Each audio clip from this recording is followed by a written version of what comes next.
radio stick 1, radio stick 1, radio stick 1.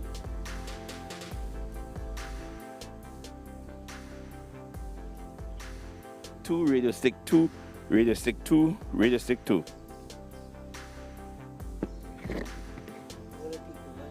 Radio stick 3, radio stick 3, radio stick 3, radio stick 3.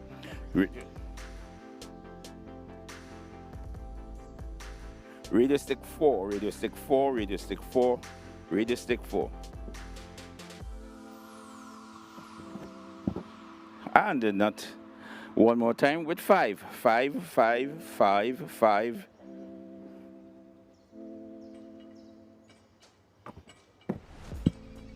And 6, 6, 6, 6, 6, 6, 6, love.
Yes, I have.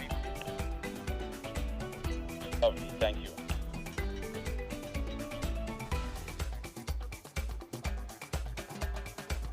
Lip 1, lip 1, lip 1, lip 1. Lip 2, lip 2, lip 2, lip 2, lip 2. Spare lip, spare lip, spare lip, spare lip.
Good afternoon. Lip one, lip one, lip one, lip one, lip one, lip one, lip one, lip one, lip two, lip two, lip two, lip two. Spare lip, spare lip, spare lip, spare lip.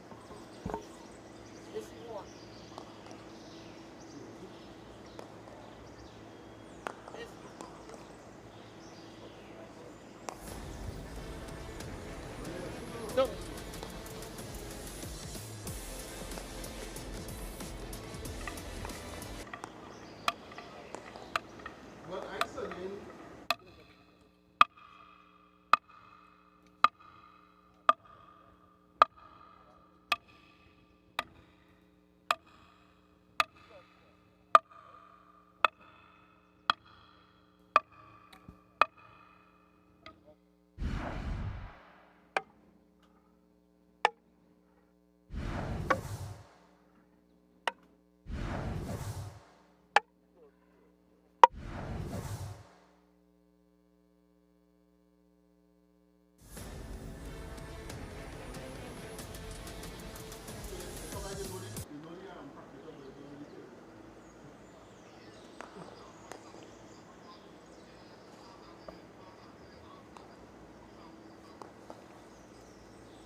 Wait, Jojo, right? Right on the main road there? Boy, by family, right here, I can't trace anybody.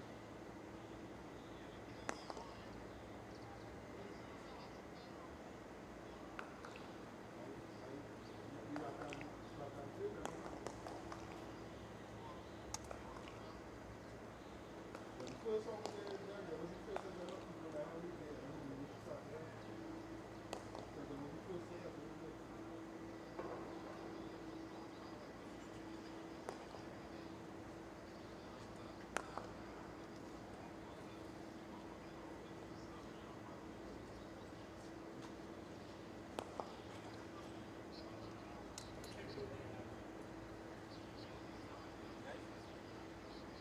Yeah, when you go to go, yeah, I was on the yeah,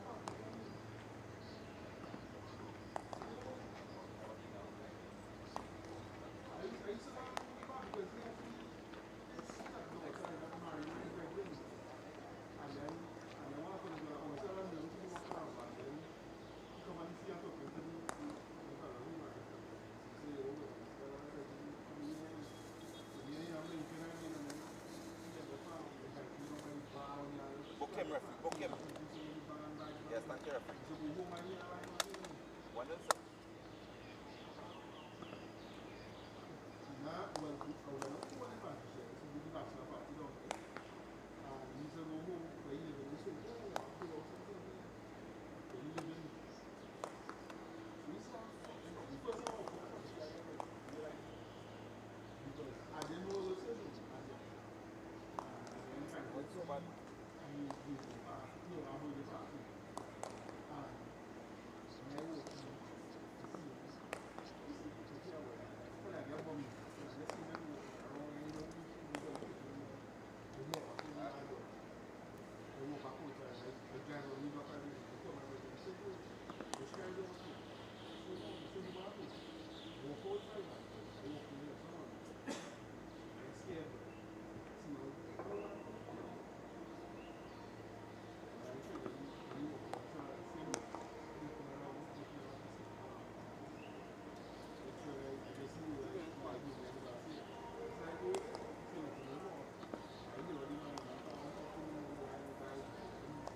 transition very nicely.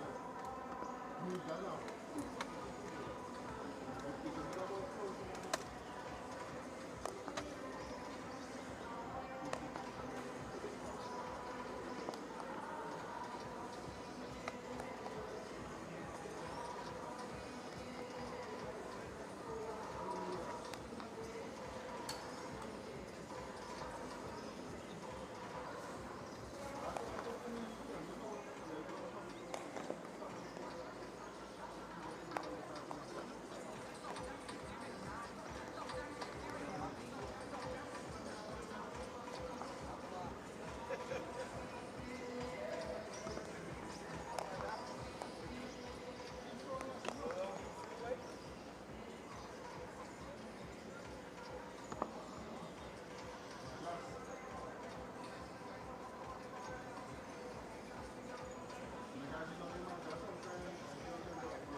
I know the lyrics, but I don't know my dad.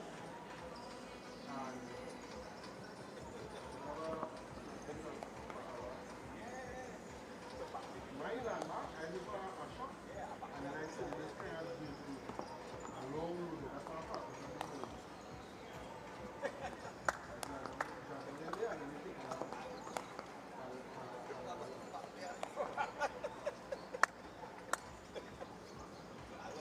You're going down in my house. You're driving down in my house. That's it. Huh? Well, I tell my landmark, I don't know how to shop. I saw a shop, I know the next left is right here.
I need the line when he was inspector in Sinclair police station before they moved to the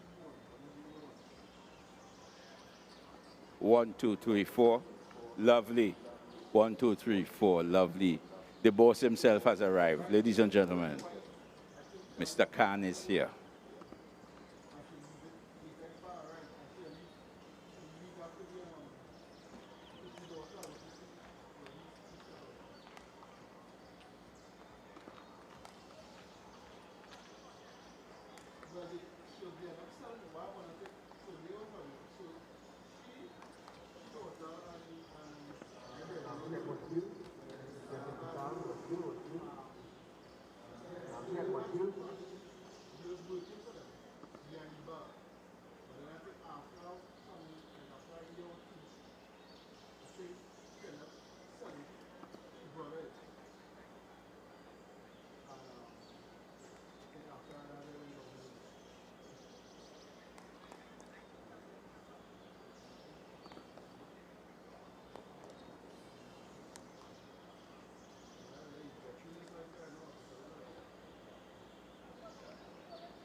So good to be back in Trinidad and at the Brian Lara Cricket Academy for match number 11 in this Breakout League. Again, it's a cool evening and there's a gentle breeze brewing across and it's pitch number 6 being used. Of course, the boundary signs is... Yeah. Oh, okay. It's a Trini term evening is afternoon. Okay, let's go again.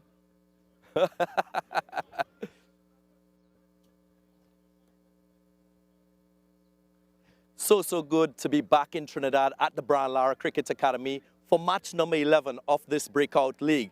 It's a nice, cool afternoon, and of course, we're playing in this pitch number 6, and the boundary sizes are the same, 70 meters in length. So when we look at this pitch and this surface, what you can see and what stands out, it's the discoloration. Of course, the dark spots, the lighter spots, and then there's intense grass in certain areas. What I can say is bowlers might get a bit of variable bounce, and of course, the pace might be a little bit too pace to start with. Generally speaking, we've seen this surface be very good for batting. In the 10 matches previously, the average first innings score is 156. So that is not by any means a big score. Again, bowlers, they've struggled. The leading wicket taker has taken 8 wickets. So bat and ball has shown parity in this tournament. It's a chance now for one of these two teams and maybe players to then take the opportunity to take this to another level. Two teams on offer, great opportunity for them to showcase their talents.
The words of the day are beautiful and breezy.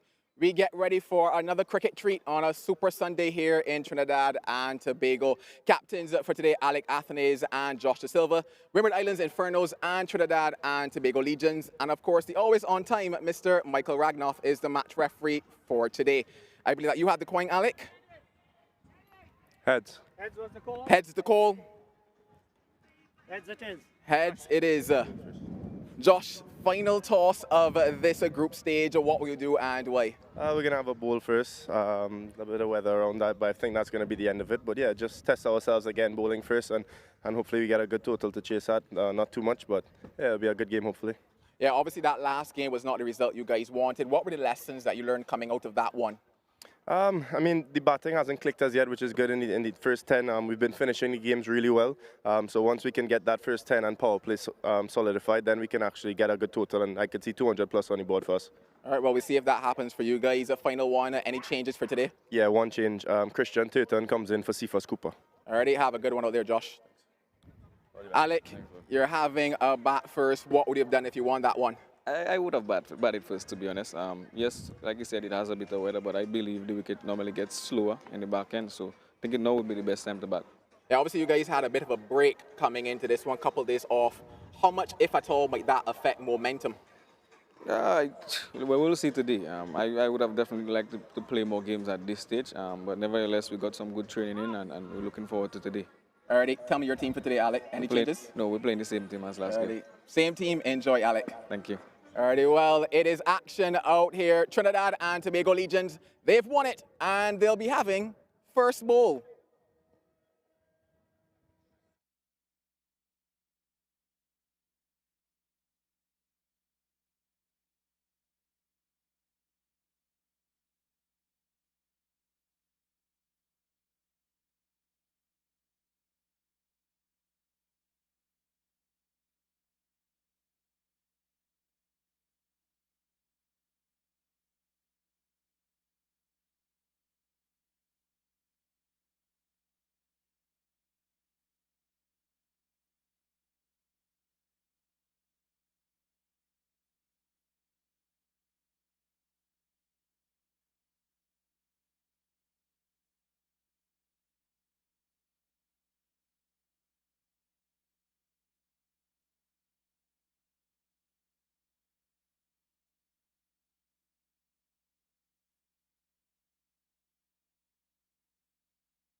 10 games into the West Indies Breakout League, it has been fun, festive and feisty. And in week 2, we get fierce. It's the Windward Islands Infernos up against the Trinidad and Tobago Legions at the Brian Lara Cricket Academy.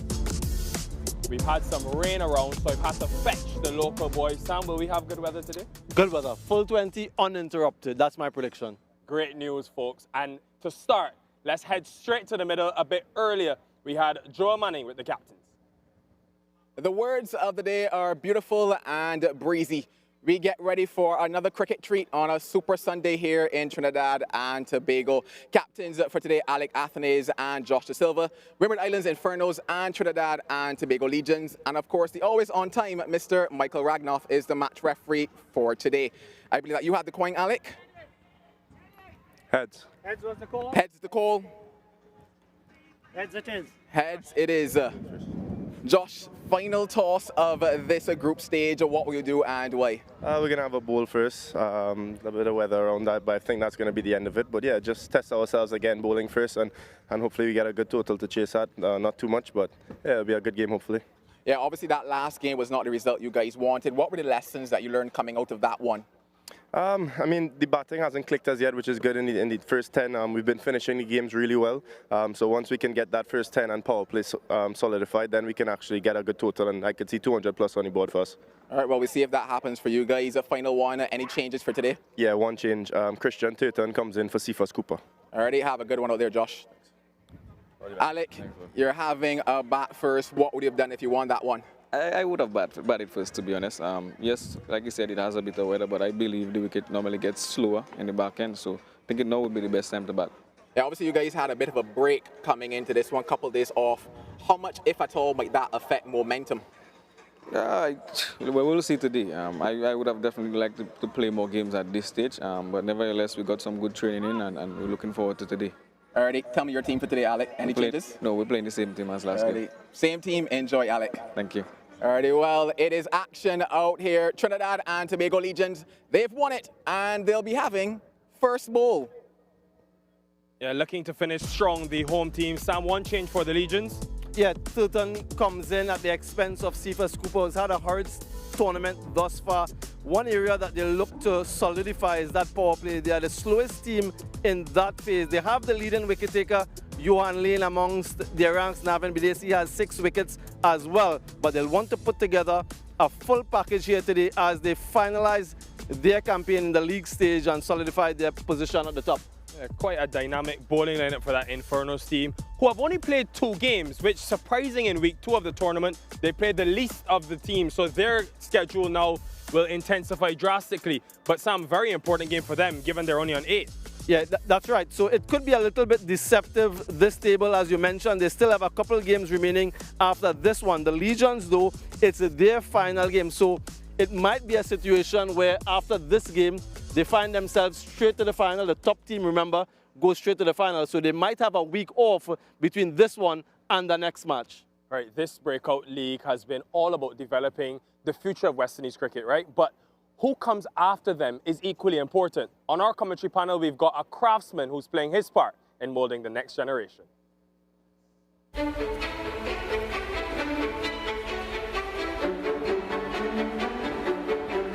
A couple of things I want to talk to you about and to remind you: regularity and punctuality. It is important that you come every week so that we continue to build and you move from one level to the next. The SB Cricket Academy was founded in 2016. That was the year we had the triple success, the men's T20, women's T20, and of course the West Indies men's under-19 World Cup. And there was a tremendous interest in the sport for both boys and girls, and I decided at that time to capture the interest of all of these young children. So the academy really is all-inclusive. We have children ages 5 to 15, boys and girls, and at various skill levels. We are not only focusing on the cricket skill development, I think that is a big part of it, yes, but we are also using cricket as a vehicle for social upliftment. Develop these children so they could play nationally, they could go internationally, they could build a career out of it. We try to have manageable group sizes so they still get the team element, but it's also about that one-on-one interaction with the coaches. Training is basic: fielding, batting, bowling, catching, everything in general. That's the position I want to see, right? Step. Get over the ball for me. Perfect. Major difference in our program from other programs is not only about the cricket part, but it's holistic in nature. The response and the interest level is quite overwhelming from parents from this part of the country. We have typically on a Saturday morning 150 boys and girls here. We have 14 different groups. I am here because cricket is a very talented and skillful game to learn, and I really want to get involved in that. It's a very fun game also, and you could get a physical activity from it. I train how to bowl straight for the wicket, to hold the bat and feel properly and throw very far, and it takes a lot of work with your arm. It's overwhelming. It's growing. It's growing. Apparently the whole country wants to come here.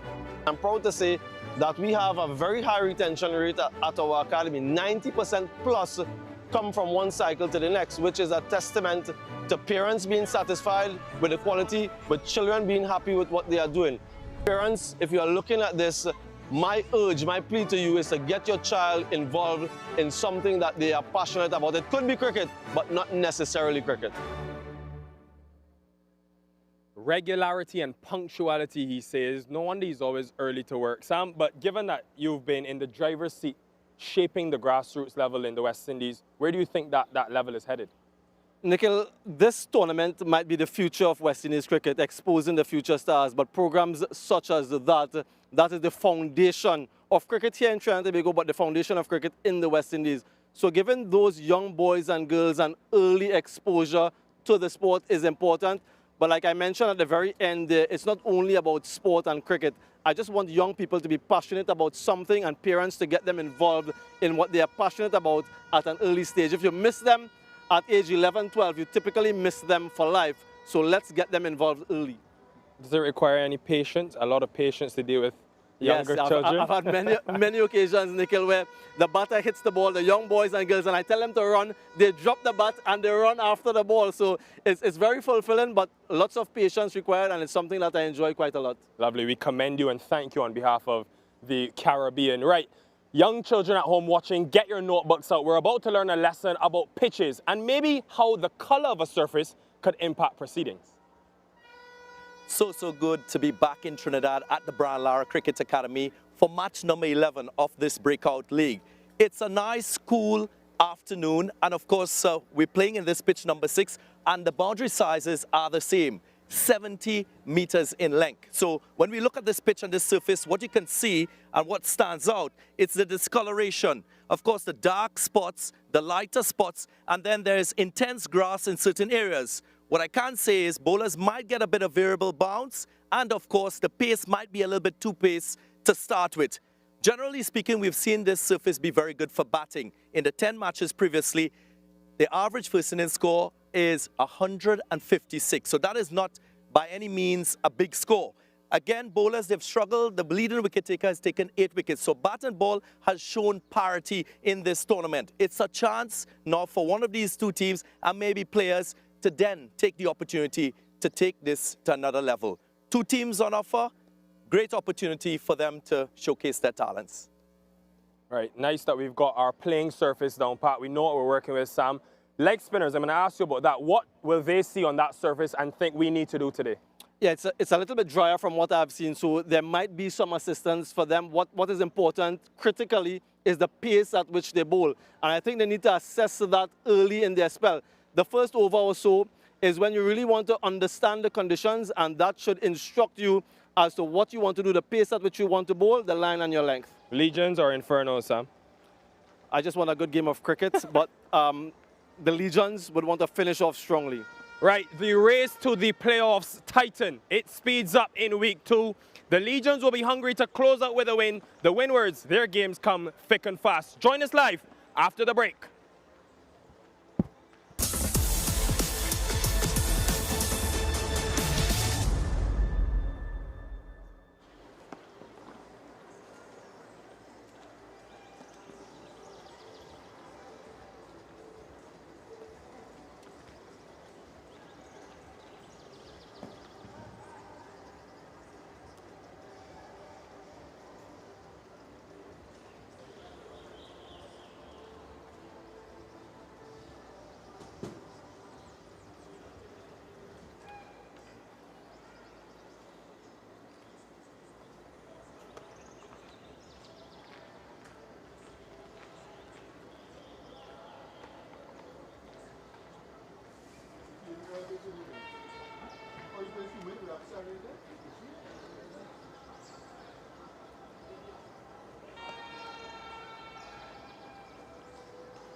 we have got a Super Sunday treat for you. Match number 11 in this West Indies T20 Breakout League. Windward Islands Infernos, and they're taking on Trinidad and Tobago Legions. The first of the two teams today, Windward Islands Infernos, they'll be having a bat first, and they are unchanged. A side that had a couple days off. Alec Athanaze questioned and wondered, what that might do to their momentum. They'll be hoping that they can get some form going out into the middle. Trinidad and Tobago Legions, Shakira Selman alongside of me. Talk us through this one, Shakira. Yeah, hello Joel, hello everyone. Just one change in this Legion side, and quite rightly so. Cephas Cooper given 4 opportunities, just 34 runs in 4 innings. He's replaced by Christian Turton, so another opportunity for the youngster. But they will be looking to Johan Lane again to take that early wicket in the power play, and Sharon Lewis to get them off to a good start. Well, you talked about this young man, Sharon Lewis, stocky in nature and building. He's been getting some shape, been getting some movement, and he's been causing early problems when he's had ball in hand. At the top of the order for the Infernos, Johan Jeremiah. Another chance out in the middle, hasn't picked up form just yet, and he'll be joined by Rashawn Williams, the overseas player in this setup.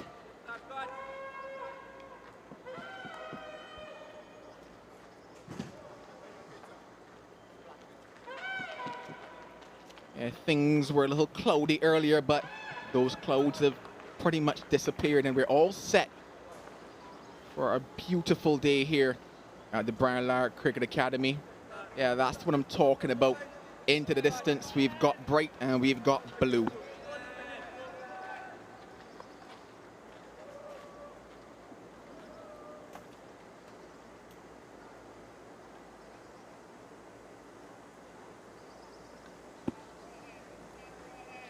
So things set for play here.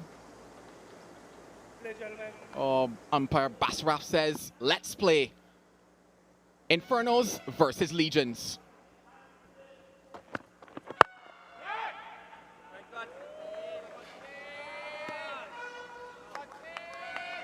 Umpire Zaid Basraf out there in the middle once again.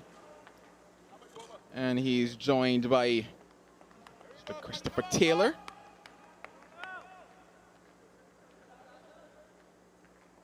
Upstairs in the box. Oh, that's a heart. Oh, he loves his cricket, doesn't he? Oh, Lyndon Rajkumar. And alongside of him, Mr. Michael Ragnoff.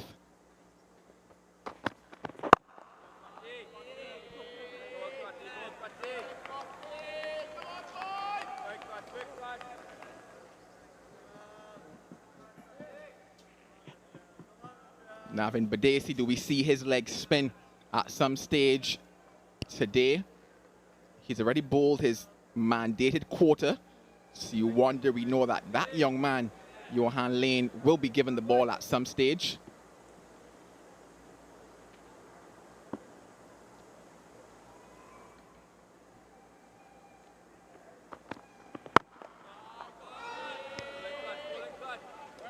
On the mark again is Lewis. Shakira, you've had a chance to look at him over the couple games that he's come in.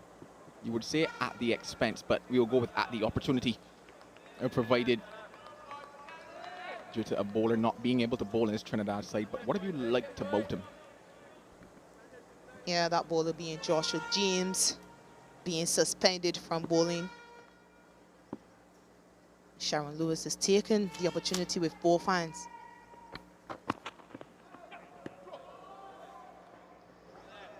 Yeah, first run by virtue of a wide. Yeah, quite stocky that you pointed out. Arms probably going to cross the body a bit more than you like to, but right here, this is where he explodes. Yeah, brace front leg. Perhaps could get over that front leg a bit more, get a bit more pace, but he's being controlled. Got on the ball to swing around a bit too, and there's Joshua James. He was leading in the wicket takers before he was banned, Joshua James, but he's made an impact with the bat.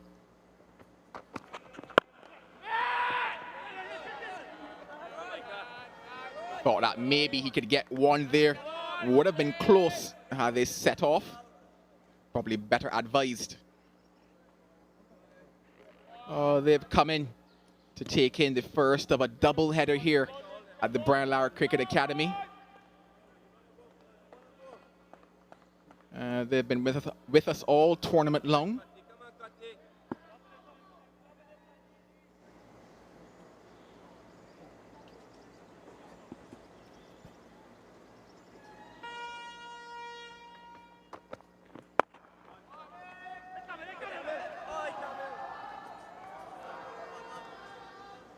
Opens up his count there, Jeremiah. And still in that moment, a little bit of indecision in the running.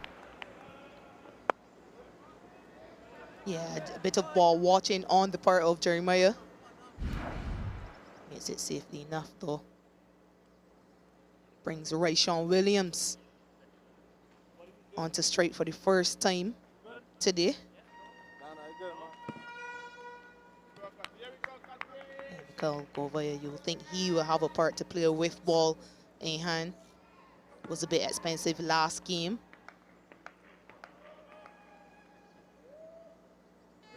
But Jeremiah got the Infernos off to a flyer last game. That was against Pelicans. Struck the ball very firmly down the ground.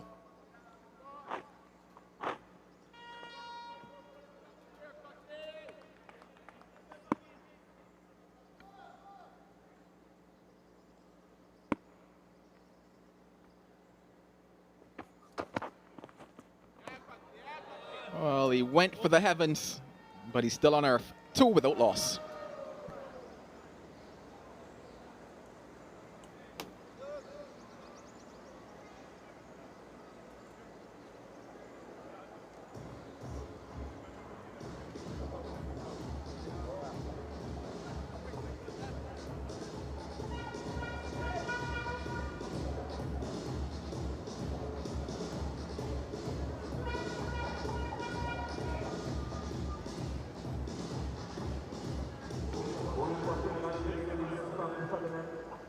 Two batters out there, Williams and Jeremiah. They'll be looking for runs once again from Teddy Bishop and their captain, Alec Athanaze, as well. That top 4 crucial for them.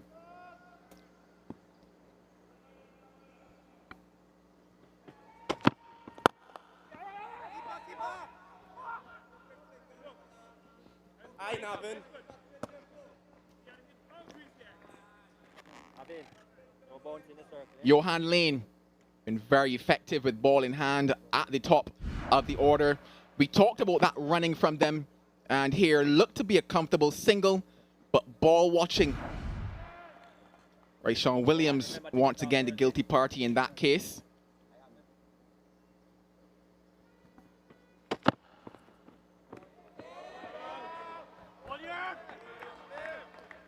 Yeah, previous over it was Jeremiah ball watching after he struck delivery to sharp fine leg. This time, Rayshawn Williams with Jeremiah coming to the danger, and it really was Jeremiah's call.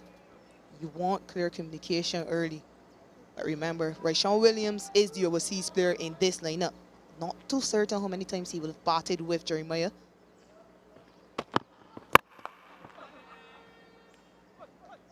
This time, they get that single, rotate the strike, something that will be very early at the top of the innings.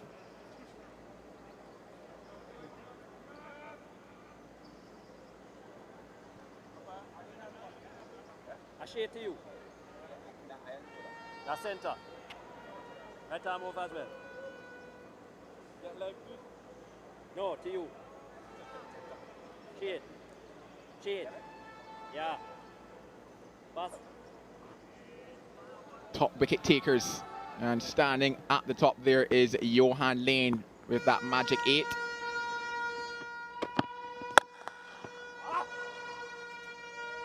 Intent being shown at the top of the order. First boundary of the day.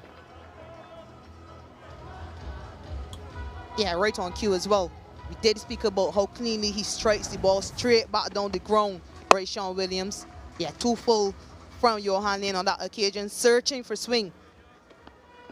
Just hits through the line of the ball, Williams. Really good shot. Really safe shot as well.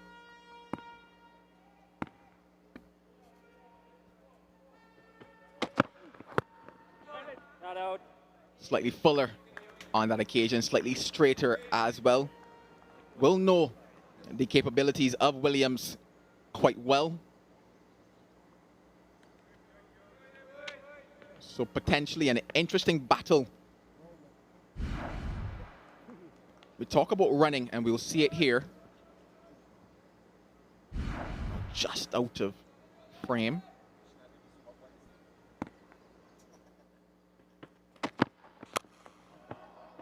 He's going after him, this time not in control. But 2 fours in the over, 11 without loss.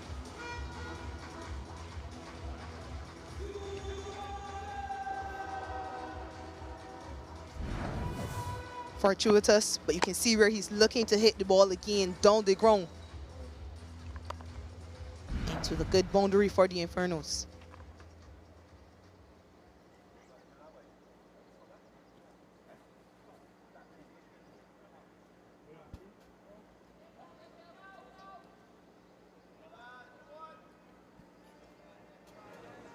Have had some interesting times with the bat, the Legions, and a switch of a batter back into the side.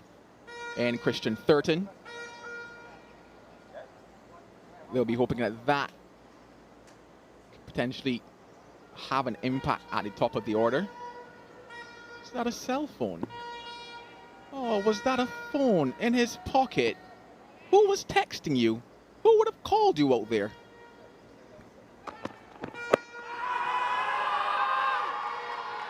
He asked several questions early in that last encounter versus the Leewards.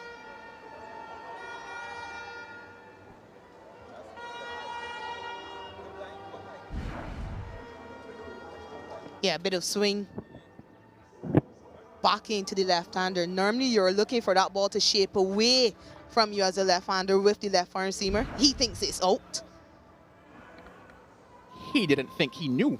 He was convinced. He would like to switch positions with umpire Basaraf.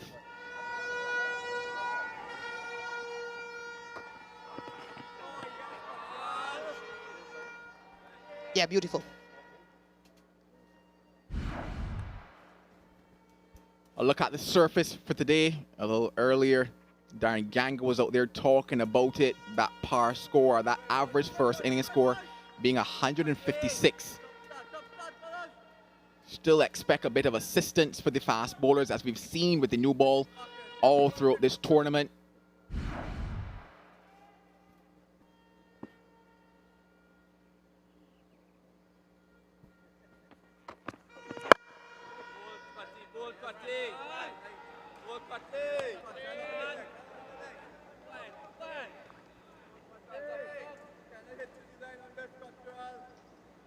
Yeah, another opportunity for Christian Thurton in that second game, which he was brought in to replace Camille Puran. Didn't get off the mark. This is an opportunity for so many of these youngsters. Inaugural edition of the West Indies Breakout League. Joshua De Silva has stood out leading in the run scorers. Can't get it past cover. Just to the right. And it would have been a guaranteed boundary, you think. Look at the results for Trinidad and Tobago. Legions started well. They were 3 from 3. But then you would say that they met their match versus Leeward Islands Thunder. I had a chance to ask Josh De Silva with regards to what did they learn from that match.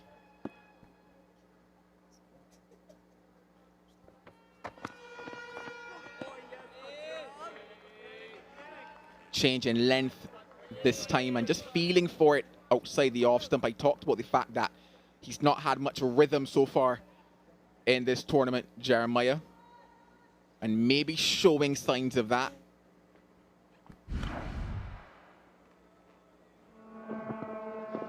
And it hasn't been easy, you know.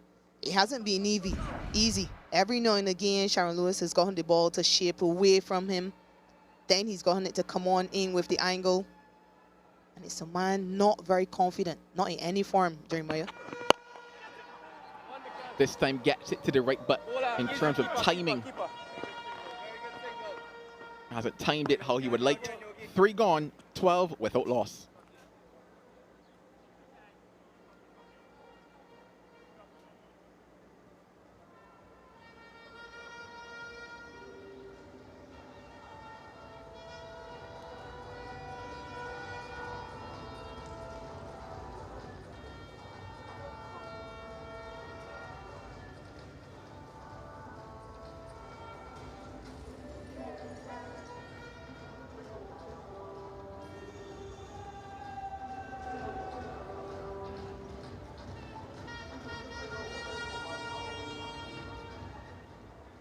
We know who they are supporting, and they've supported well all across this competition.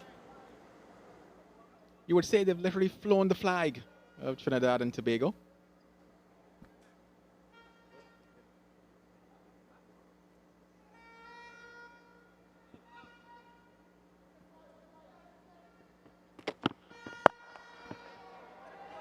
Gets it this time.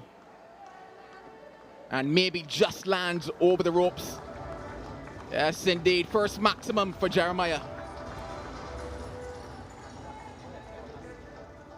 Yeah, didn't really seem to get all of it, but got enough hitting with the win. Yeah, good balance as well. Kept his shape. There was a fielder behind square on the leg side. Hit this one way in front. Here's that win that you're mentioning, Shakira Selman. And it has been a big factor across this competition.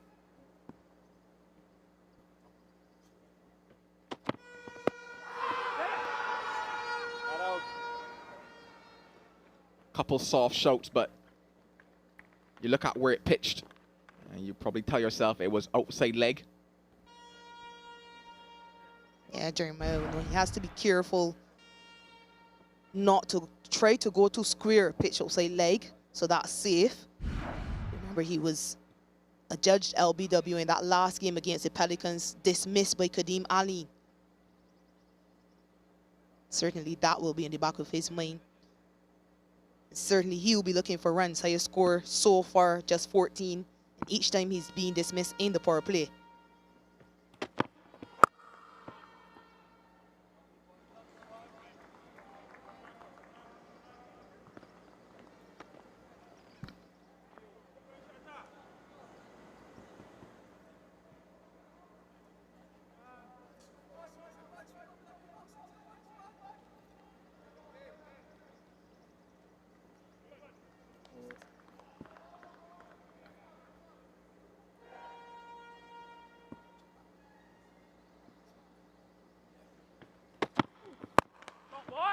This time out of the middle and into the stands. Jeremiah's taken a liking to the leading wicket taker in this tournament. Yeah, second 6 in this over so far. Yeah, that one is massive. Further outside off stump. It's why he's able to hit it almost over corner and into the stands. Really good from Jeremiah. Reverting pressure on Johan Lien, who's been so good for the Legions in this phase of the innings especially.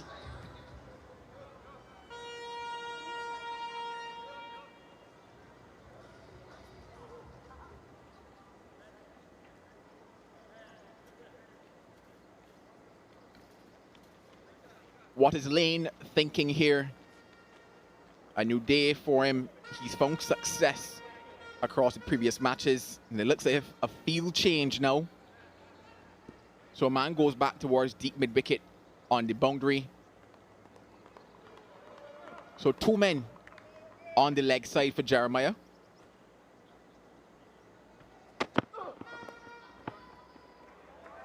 And he helps it towards fine leg.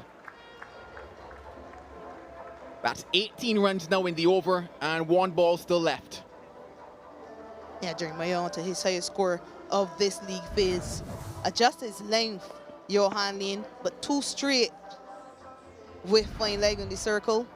Just helps it find enough for another boundary. Johan Jeremiah.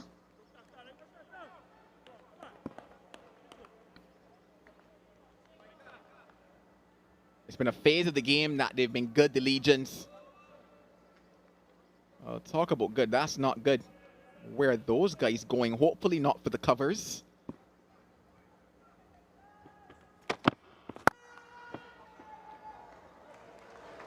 Add more pain, add more pressure. That's the over. Expensive, 22 in the over. It's 34 without loss.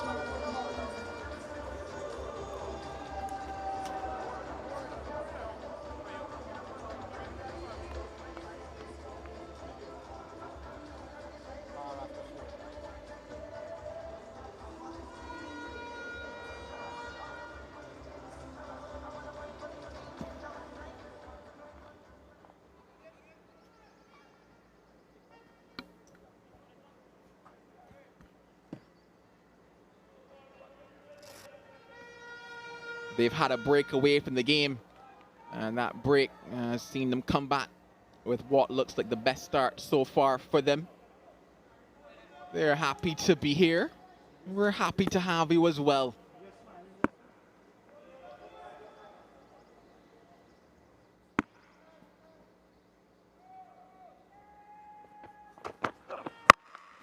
That is as clean as it gets. Williams, wow. Yeah, Joel. Before this over, I was thinking the batters seem to have so much time to play these shots. And look at this, dispatched over my wicket. Yeah, what a shot from Rayshawn Williams. You can understand the thinking from Sharon Lewis. He's so good down the ground, he decides to pull his length back. Yeah, it's a commanding shot, commanding start by the Infernos.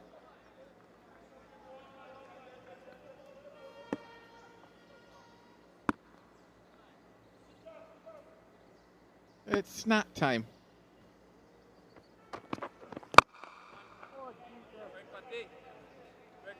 You'll look at this start and say it's been good. Rayshawn Williams down the ground to get things going.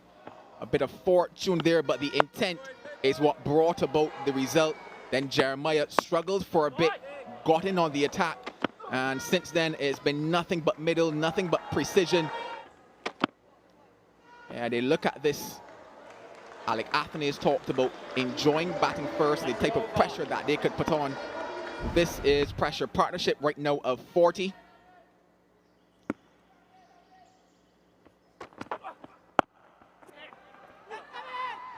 He took all the pace off of that one.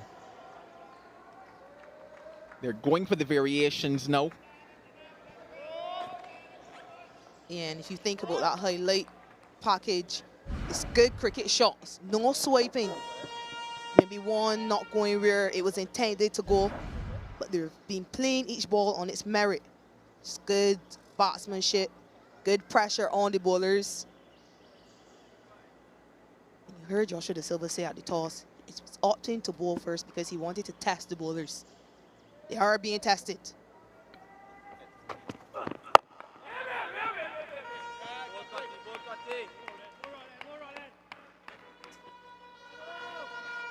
Well, if it is a test, you're not standing the test of time at the moment. But the thing about these games is we've seen how quickly they can swing. It just takes one or two moments of brilliance. Yeah, it really is about seizing those big moments. And it's a game of phases. Inferno's winning this phase. Probably should get two here. Yeah, we'll plug into the outfield. But even that, you say, keeps things going for them. Best start of this tournament for them.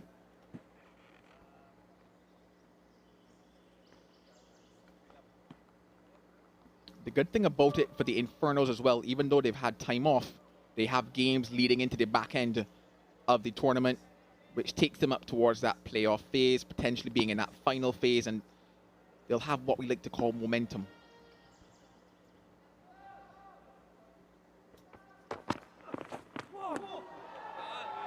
A lot of momentum there, but no connection. 5 gone, 43 without loss.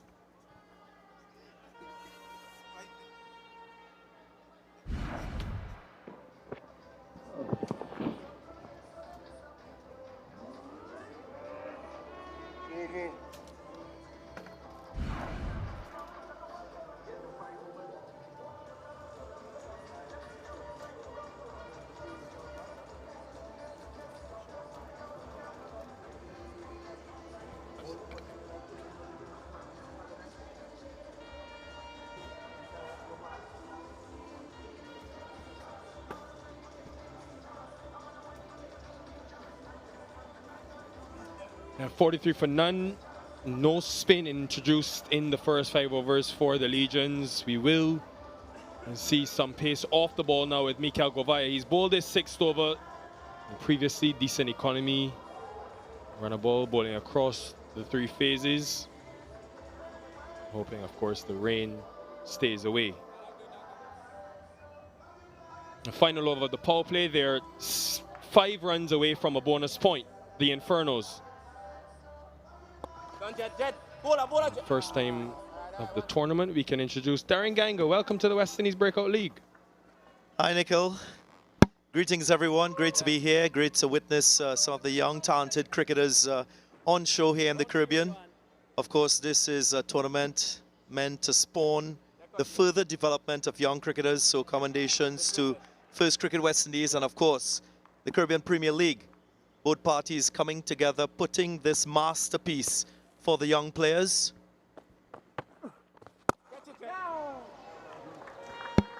Yeah, both his fielders were deep on the leg side, so it's smart batting from Jeremiah.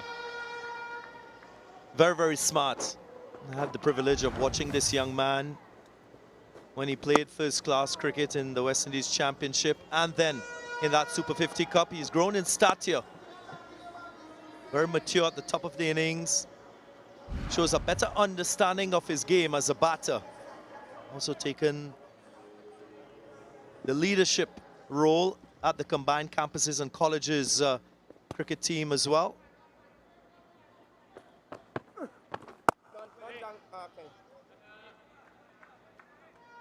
And again, when you look at players like and Jeremiah, you expect that this platform is a platform where they'll really rise like a phoenix and showcase themselves.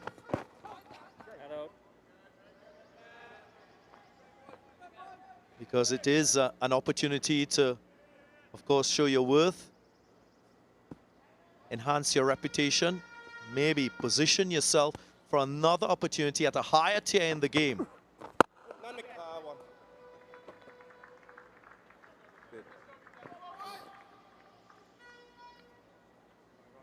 Junior St. Clair dismissed Rashawn Williams a few days ago. He's, in his career, been more susceptible to the spin and slower bowlers than the pace.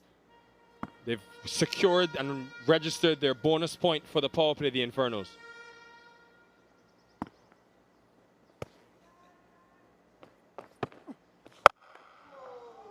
Again, enough on it, even into the wind. Strength from Williams, 55 for none after the power play. End of power play.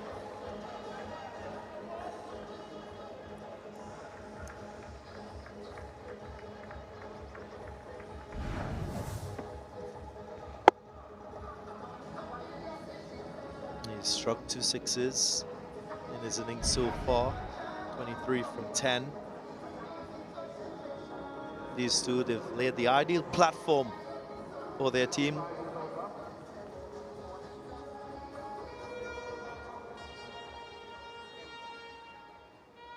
They've had solid contributions from all of their top 4 now in the tournament. They'll be pleased with this power play. Yeah, what's more impressive is the fact that they haven't played a competitive match for about 6 or 7 days. So after such a long break, for them to come and showcase this type of power hitting and this impressive opening partnership should be inspiring for the rest of their team. And only 2 matches so far in the tournament for the Infernos, so a long way to travel still. Kenny Clark will come into the attack First time we're seeing him outside of the power play in the tournament. Just squeeze that through the gap. Again, Jeremiah's strong leg side, so the field's set that way. This is an example of using pace, not trying to force the issue. It's a nice skill to have as an opening batter, especially when you're facing a bowler with genuine pace like McKinney Clark.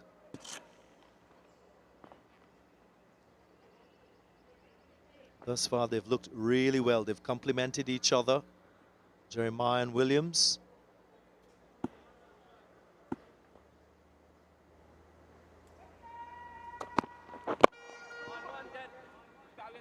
Again, too easy. You're looking for. The Infernos will be searching for a win to position themselves higher. Again, the format of this tournament rewards the team that finishes first.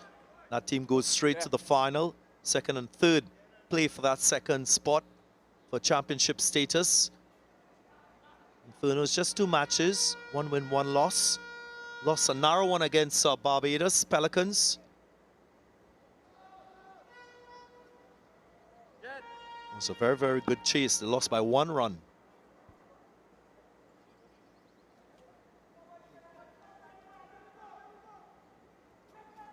Yeah, Williams, where does he bowl to Williams? Very strong on the pull, as we've seen in the power play, but also anything full will hit you down the ground. Hence the deep long on and long off.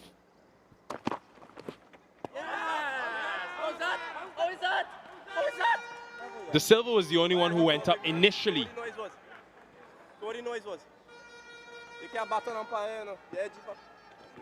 He's saying there's a noise. Yeah, quite a bit of hair moving around under that helmet of William. Just shuffling across, trying to get closer to the line of the ball. But the daylight was between bat and ball. What we've seen from that first shot, though, is he's going to take him on. So is Clark brave enough to go full again?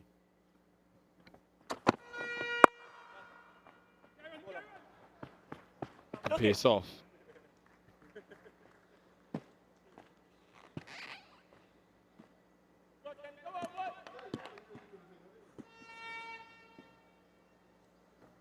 Also the first time did you seen in the tournament that a team has been able to go unscathed in the power play. And we always talk about bridging the gap and finding the right balance between aggression and perseverance, or preservation rather, of your wickets in that first 6. Put down. Could be very costly. Again, good change of pace and deception from Clark. And Leland will be disappointed with this effort because he got both hands straight. Relatively tall man, so he had enough physicality to get around, get both hands up, and pouch this one.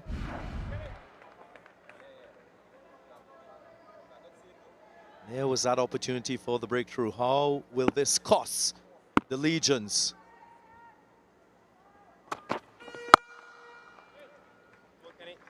$63 for none. Over. Dead.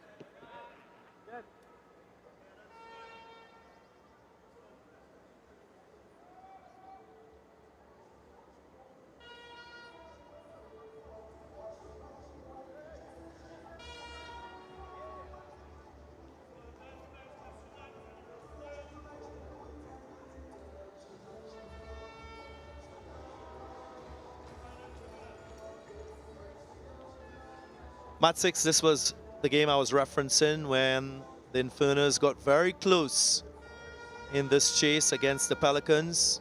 Pelicans eventually prevailed, winning by 1 run. And this was played on this said pitch, pitch number 6. So there should be some familiarity with the conditions here.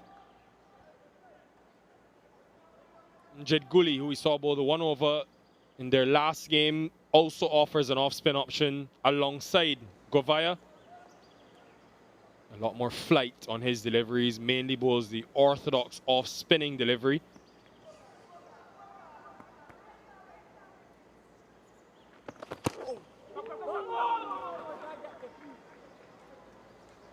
If we had to assess the pitch so far, of course, this being the 8th over, we saw a little bit of verbal bounce from the seamers. There was some lateral movement as well.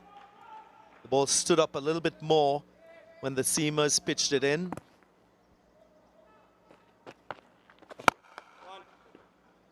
I'm told that we haven't seen a lot of turn from this surface in previous matches, so might not see appreciable turn for Gully. That should offer batters a little more confidence with the use of their feet, advancing to meet the pitch of the ball, putting a little more pressure on spinners.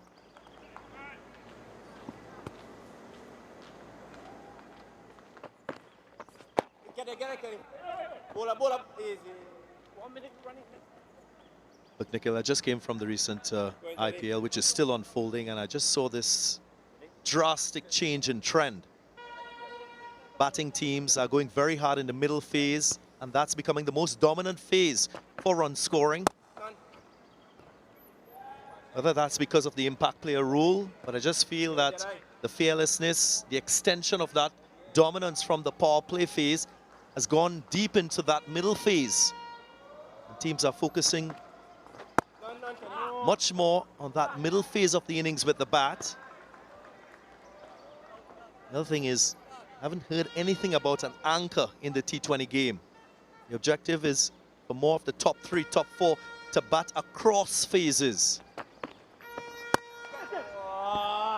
Getting through the offside, a similar region for Jeremiah. He's looked confident in these first 8 overs, 68 for none.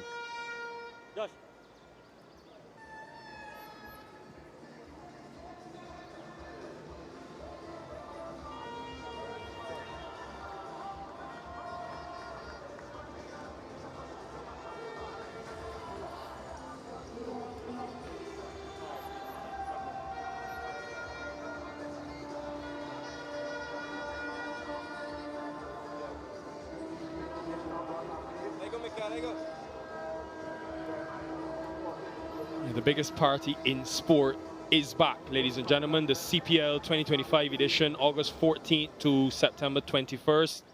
Head over to cplT20.com. Remember, each team will have 3 Breakout League players in their squads, and 1 Breakout player must play every game. So this tournament, these next 10 days or so, very important as Navin Bidesi comes into the attack. Look for the slider, which goes straight on, as well as the googly to the right-hander. Non-Django.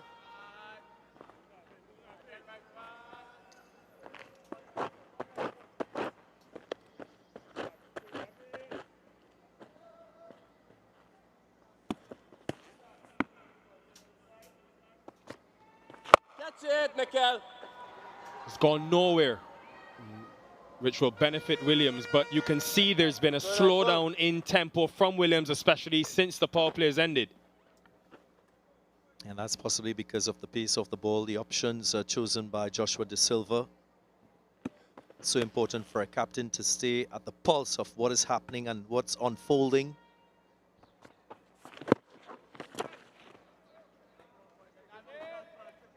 I just want to add that, of course, the opportunity for some of these players to go straight into a CPL team, a full franchise, to play in the glare of the world audience. Catch it now. Fielder takes it comfortably. So continuing to be aggressive, Jeremiah, but credit to Bidesi. Wicket for him and the Legions. The shot was on, the delivery was there, it was down the leg side, a little bit full. The execution maybe hitting just under the bounce, as against on top of the bounce on this occasion. Yep. Face slightly open, so it splices the ball in the air. More height as against distance. Those factors leading to his downfall. Jeremiah wouldn't be disappointed with this 40. He's played a good hand. It's 69 for 1.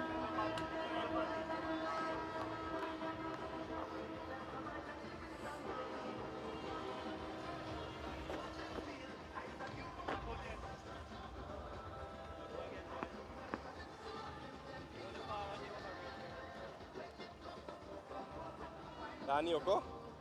No? Wait, this was a ship me two of them taking long. It's not you, boy. I don't have no new bat. No? Here we go, Navin. You might stick on like the pasta. Oh.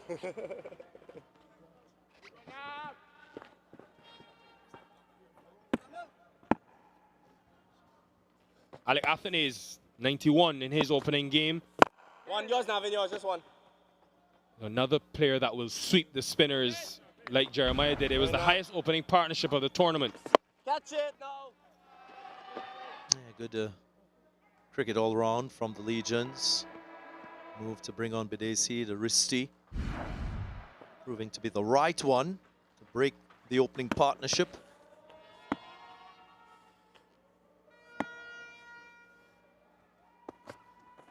Catch it, Mikel. Now Williams decides he wants to go as well. All of a sudden, the game has completely shifted. 2 wickets lost in the over, both openers dismissed.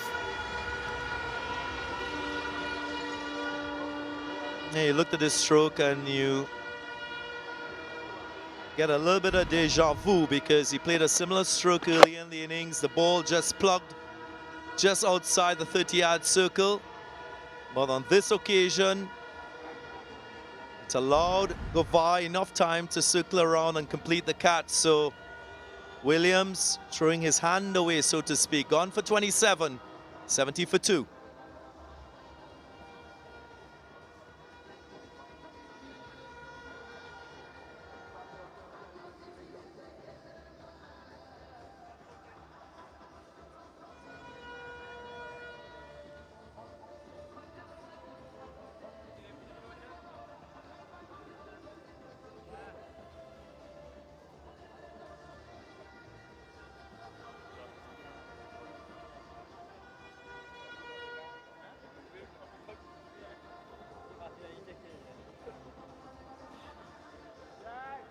Anthony, I share it to you.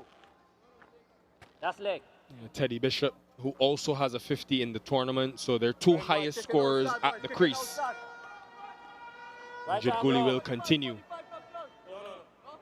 Right-left combination maintained. But 2 brand new batters now at the crease.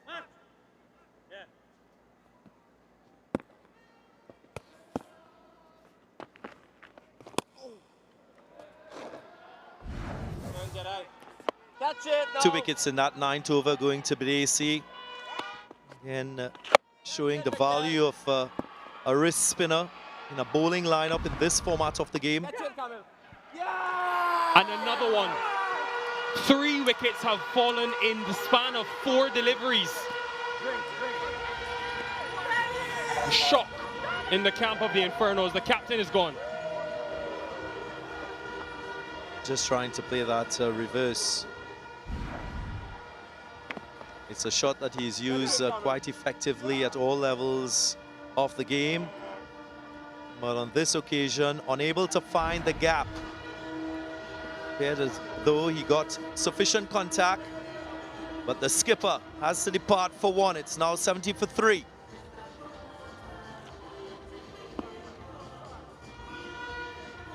Will be time for a drinks break.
A strong power play showing. They were 55 for none, but then in 5 deliveries, they've lost 3 wickets.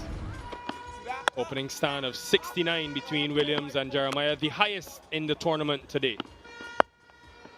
Yeah, and 4 sixes in that effort from both openers. The left-right combination. Doing the hard work up front.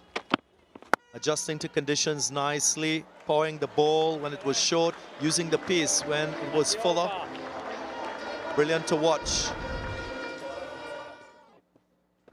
The spin yet again for the Legions, bringing them back into the game. Today, Guli, Right some arm hero. round, 4 to come. Catch it now. We're waiting on TV, gents. Relax, It was Bidesi first that broke the partnership, that opening partnership, then induced this false stroke from Williams. A little bit of an implosion. The skipper going with the reverse sweep. Finding Puran in that backward point region. His parents are always here. All right, gents. Derek, who Let's play again. was a long time and is a long time coach of his. What is happening at the Brian Lara Cricket Academy? Jumping for joy are the goalies. 4 wickets, he's got 2 of them. And he's on a hat-trick as well, so that's even more impressive. Known more for his batting, Jed Gully, but he's showing his all-round status as a cricketer. Maybe a little more pace on this delivery, just angling in. He's just expecting turn, maybe. But bold, all ends up. No. He goes without scoring. Further trouble now for the Infernos, 70 for 4.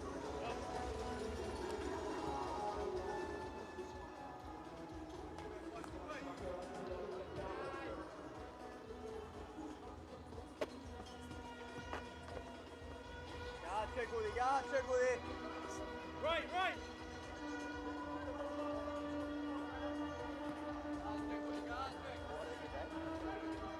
You sure? Jed, you sure? Have some. Marvin. That's a shade to you now. That's awesome. They were 68 without loss after 8. Dylan Douglas in, and Guli is on a hat-trick. Yeah, Ollie. Man, Kamal Puran has come to a catching straight mid-wicket. Almost. But it's the teams, DG, with multiple bowling options in the Leeward Islands and the Legions who are dominating this tournament.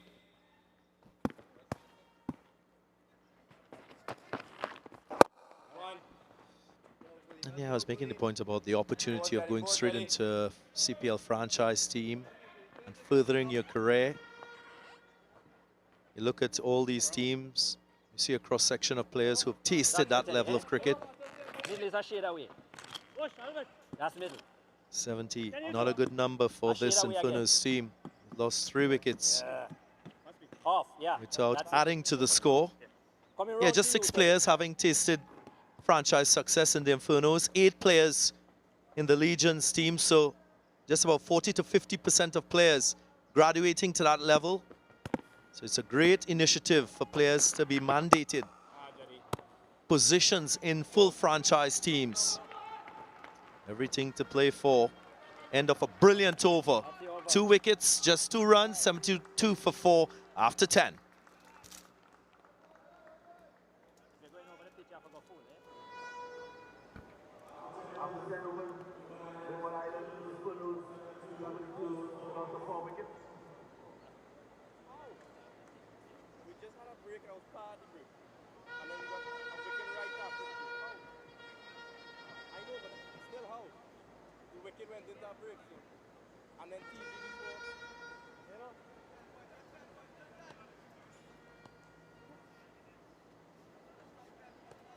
Last 2 overs, 4 wickets for 4 runs from 69 without loss to 72 for 4 currently.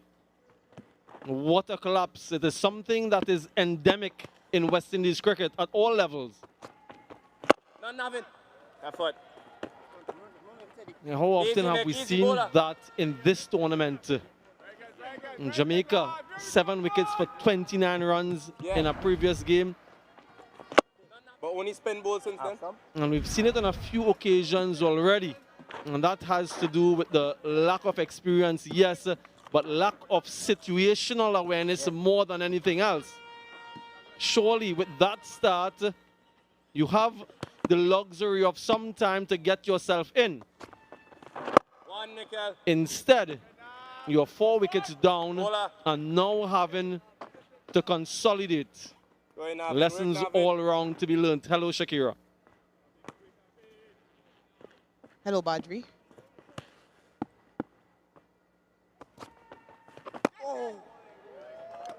And really, I think this is again reinforces the point we made a few games ago.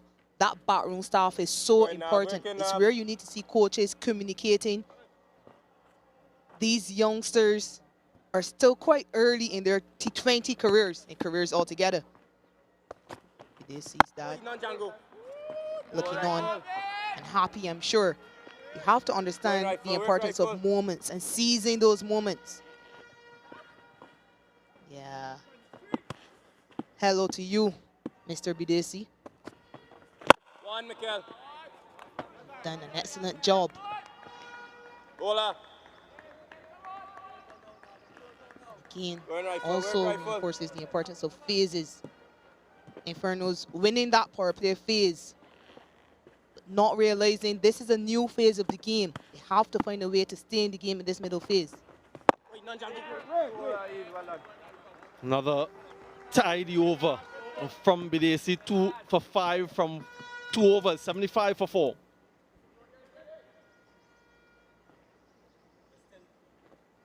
Our time now, boys. Our time now. Very squeeze, boys. Very squeeze.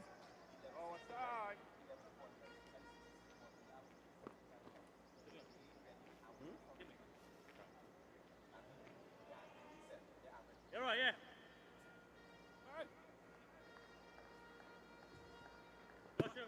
Middle here. Middle? Come this way, come. Yeah. Yeah, that tells the story pretty much. Overs 9 and 10, 2 wickets in each of those 2 overs. And that has stymied the progress of the Infernos. Come on, Jed.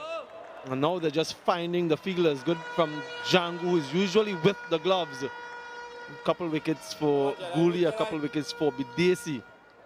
Yeah, some heavy taping on that right hand in particular. One, Roach, one. Now. No. Yeah, I want to see coaches and analysts getting a little bit more involved in the game in play. I see them taking a lot of notes and the analysts taking all of the feed. And many times the planning takes place before and then there's that debrief at the end. But what happens during the game that can dictate the outcome of the match? I want to see more of that. Coaches getting involved a lot more. The analysts getting some real-time data to the players that can inform their decision-making, as opposed to that inductive method that we sometimes tend to go with. Let us be a little bit more deductive. Yeah, I suppose too. So many batters or so many players do not like information overload, don't like information being sent to them. We've had enough proof in West Indies cricket, not just in this tournament, to not take things for granted. Not take for granted that players know exactly what is required in situations. I maintain so many times we've lost games and let teams back into games because we've not understood or played the situation that was required. There you go, Jedi. Same thing. One. Now, Kenny. Still. Keeper. 78 for 4.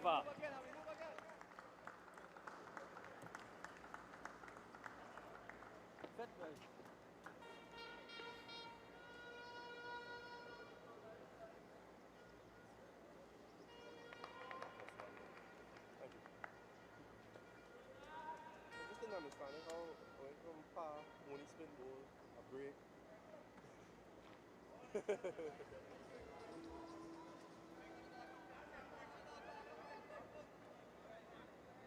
Yeah, an opening partnership, the best of the tournament so far, but since then it's been a struggle.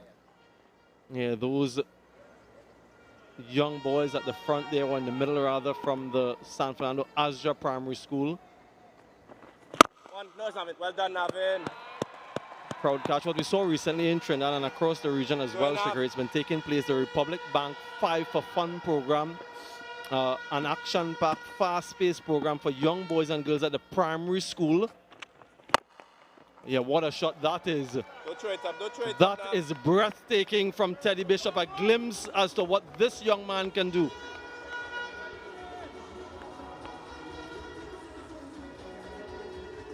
Dashing pad inside us, me.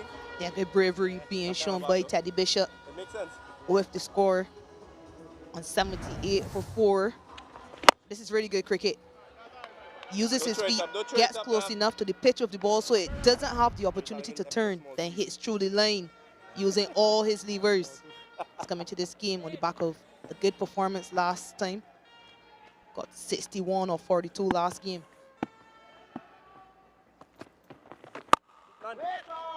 Yeah, member of the 2022 West Indies under-19 team that played the tournament here in the West Indies, has played a one-day international already for the senior team.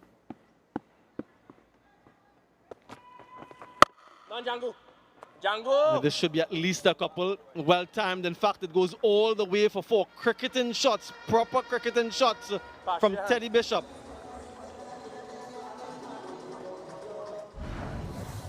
And also thinking Bidesi as well. He knew the length was going to be pulled right back after that 6. Yeah, good foot movement, uses the depth of the crease, gets deep and times it with a straight back. Good cricket from Teddy Bishop.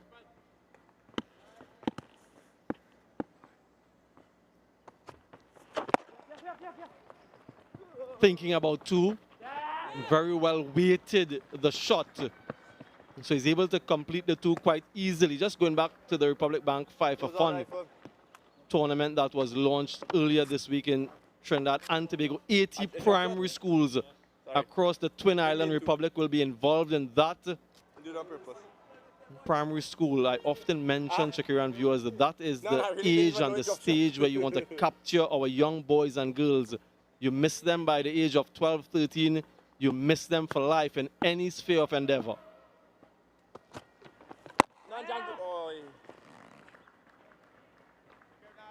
91 for 4 after 13.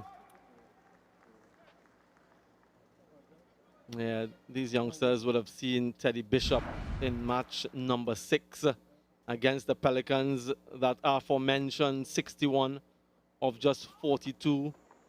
Man from Grenada, the Spice Isles, so much has been spoken about him.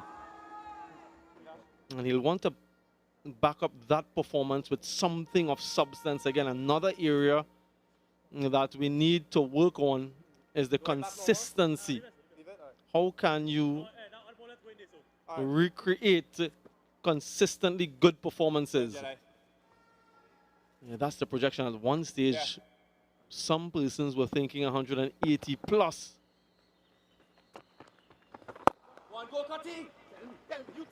Yeah, some persons, meaning you, Badri. Kenny, 1 is 1. Come on, they say no. Yeah, slight misfuel by McKenny Clark allows the batters to come back for 2, but good awareness by those batters as well. If they shadow it, they'll think twice. Hey, yo. Teddy Bishop just looks so good and composed when he's timing the ball, as opposed to trying to bludgeon it. Go, Cutty, go, Cutty. Keeps his shape, works the ball around, manipulates the field. Just looks so easy on the eye when he's doing that. Go bounce in the circle, eh? Yeah, these are his returns so far in the tournament. Yeah, Sharon Lewis in that short fine leg position. I'll come back to something that Joshua De Silva just said to him couple deliveries ago when they got the 2, he didn't move towards the ball in that square leg region. And Joshua De Silva shouted to him, just shadow the ball, they'll think twice about going for the 2. So you may not necessarily feel the ball, but by just running towards it, sometimes it affects the judgment of the batters. Simple things that you need to reinforce and make habits. Very well played. Dexterous. Hilton in the playing 11 today does well to limit them to just a couple.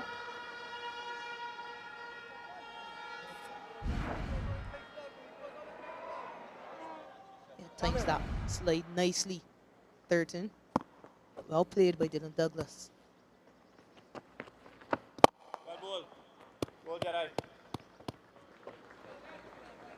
14 gone, 97 for 4.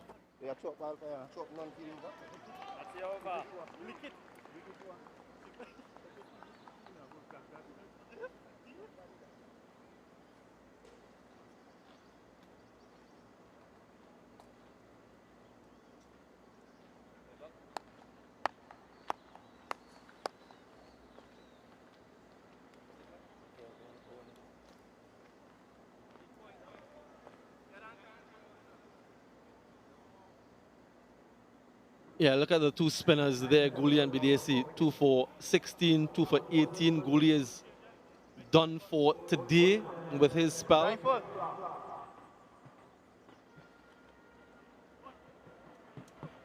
Douglas, can you make an impactful innings today? He'll be up against McKenny Clark, who is back into the action from the northern end.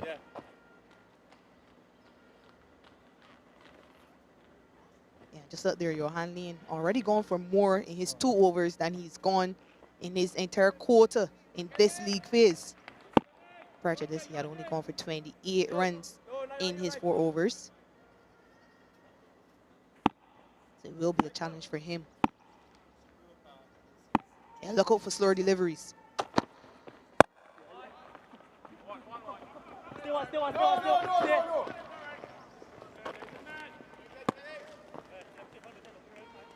The man from Bish, Navin Bidesi. Yeah, he wants to have a closer look at the action.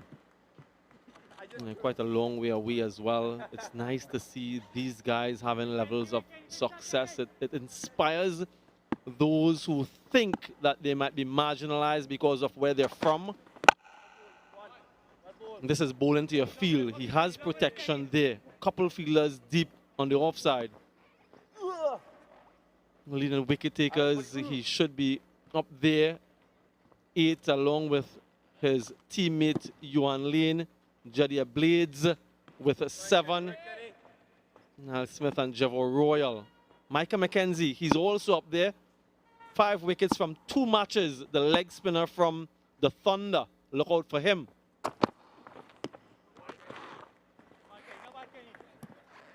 .100 comes up with that wide.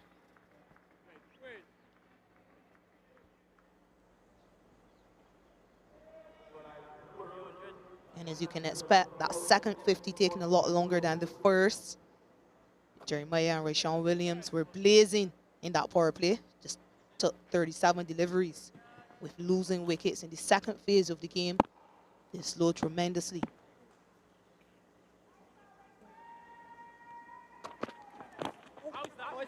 And what a delivery. He seemed to have been caught by surprise there, Douglas. Yeah, they were going along quite merrily. Catch it now. At 69 without loss. This was the first. And then in the same over, Williams tried to repeat a shot that he failed earlier. This time he perished. And the captain, Alec Athenaeus, finds the field at backward point. And just like his teammate, Jed Gooley, with another wicket in the over. Yeah, that's a bad delivery. For a number of reasons. Your fielders, for protecting the boundaries, are offside. So the line is bad, but also the length. Yeah, gone away from the plan there, McKenny Clark. I think it has a lot to do with that release point.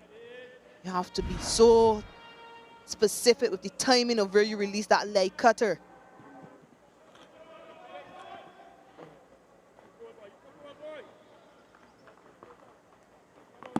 Yeah, absolute loyalty to this franchise, the Trinbago Knight Riders. I mentioned a little bit earlier, Shakira and viewers, that if you miss the children between that, 11 to 12, perhaps 13-year mark, it's difficult to get them back, because if they're not interested or they haven't been exposed to anything, and it doesn't necessarily have to be sport, it could be dance, drama, art, music, whatever it is. If they aren't exposed in those formative years, it's difficult to get their interest later on. Not impossible, but more difficult, and so you want to capture them from young. 105 for 4.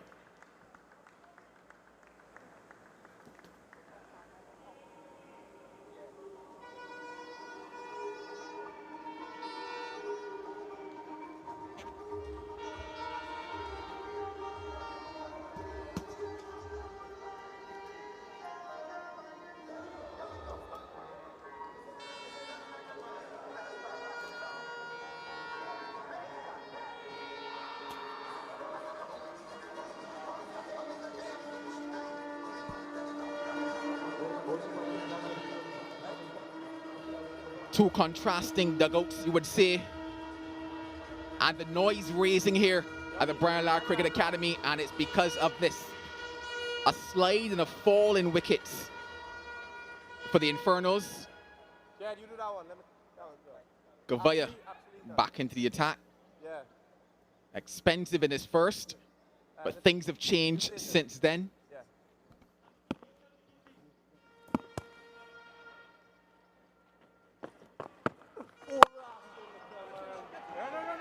Well, it's taken, but a question on height.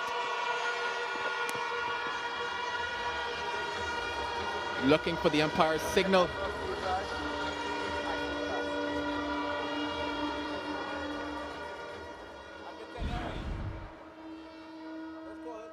Let's look at this here. Looks high. Oh, yeah. Would have crashed into the chest plate, maybe. There's why the Trinidadians didn't celebrate out there in the middle. Free hit now.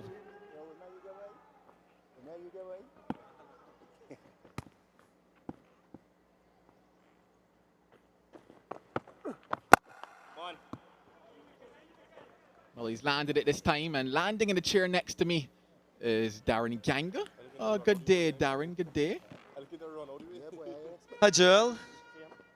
Good day, viewers. A game of two halves, you can say so far.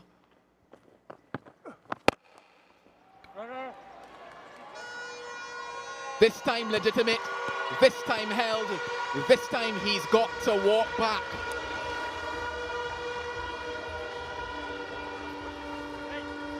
And there is another wicket, so full toss, not being dispatched as he would like. Douglas frustrated with himself, disappointed as well.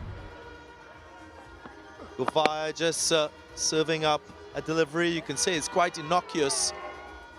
Just manages to prize another wicket and put a little more pressure on this Inferno's batting lineup. Douglas, 13 from 16, departs. It's now 108 for 5.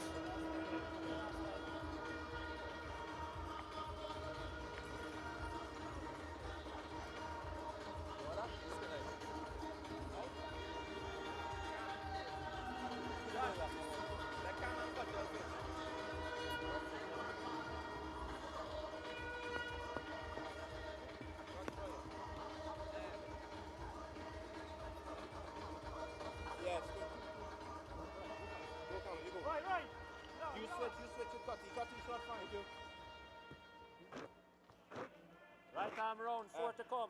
Shadrach.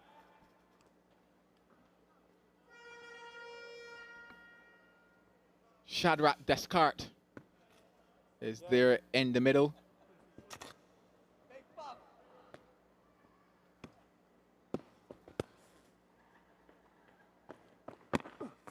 Oh, is that? Not out. Quicker from Gavaya, and he would say he has a bit more confidence after this. Probably not his best delivery again, but hitting into that strong breeze, just waited on it. The JJ, Joshua James, yeah, they're happy. None. Well done, Kenny. Easy. Look at this inning so far. Of course, the power play phase produced 55 runs for the Infernos without the loss of wickets. And then in that middle phase, 4 wickets to the Legions. Oi, none. Down, Jenny. Well done. A point for either team so far. So this might just be the determining session in this first half of match number 11. Family members at the ground to support players, more so from the local team, the Legions.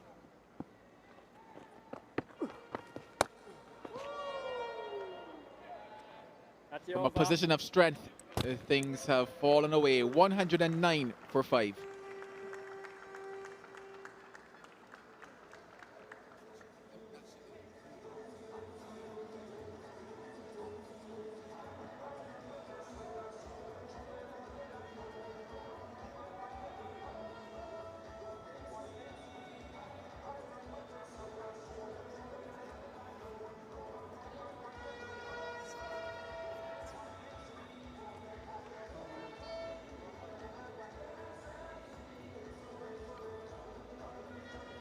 This is what is coming up next on Super Sunday. Guyana Rainforest Rangers, they'll be up against some Thunder. The Leeward Islands Thunder, the only undefeated side in this one, the Thunder.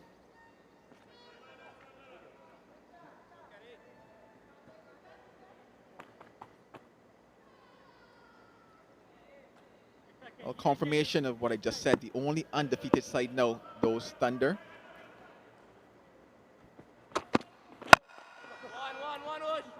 Kenny Clark is back into the attack now, and I got it if you want. he's able to marshal his resources a little better now, is Joshua De Silva on the back of those wickets. You happen to be on commentary during that time, Darren. Is there, I don't want to say a reason, but a legitimate reason for that fall away? I reckon it's lack of management of risk. As batters, it's so critical in this, the high tolerant format of the game, to manage risks. That's a fine stroke, just going after length, throwing an open blade to that delivery from McKinney Clark, trying to use pace too, which is a good option. But yeah, just coming back to that, you look at the best T20 players in the world, like a Nicholas Puran, his ability to manage risks, batting at number 3 when he is expected to take risks. And what is so impressive about his batting is his ability to hit sixes, and of course to find that consistency in his game. That is where you're aiming for as a batter in this format. And a lot of that has to do with the programming that happens before the opportunity to play in a league like this one.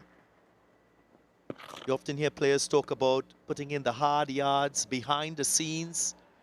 I tell you what, Nicholas Puran spends a long time in the nets trying to master his swing, ensuring that there is great swing efficiency, good economy of movement as well with his feet. You look at the innings now, and at the top, they were timing it. At the top, balls were flying around. And here now, they've struggled to get any kind of rhythm going, any form of momentum going. Here's what I'm talking about. You look at that power play phase, 55 without loss, and since then, just maybe one over in there that really gave anything. Well, it was a 9th over when 2 wickets fell in quick time.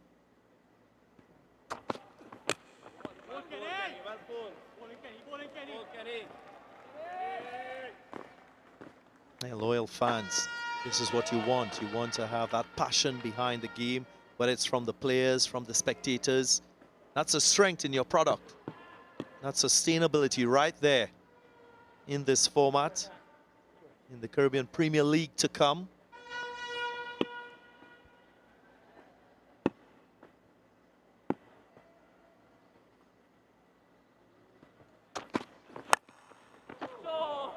Well, it's come via the edge, and it brings about a rare boundary for them. 17 gone. It's 1-1-7 for 5.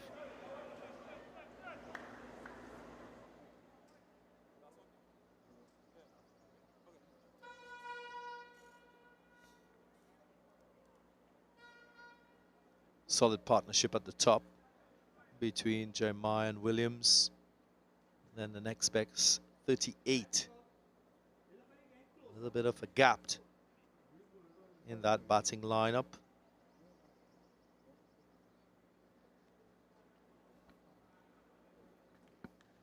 They'll look at this and know that they've fallen short. And it's not because of the conditions, it's simply because of decision making at the crease.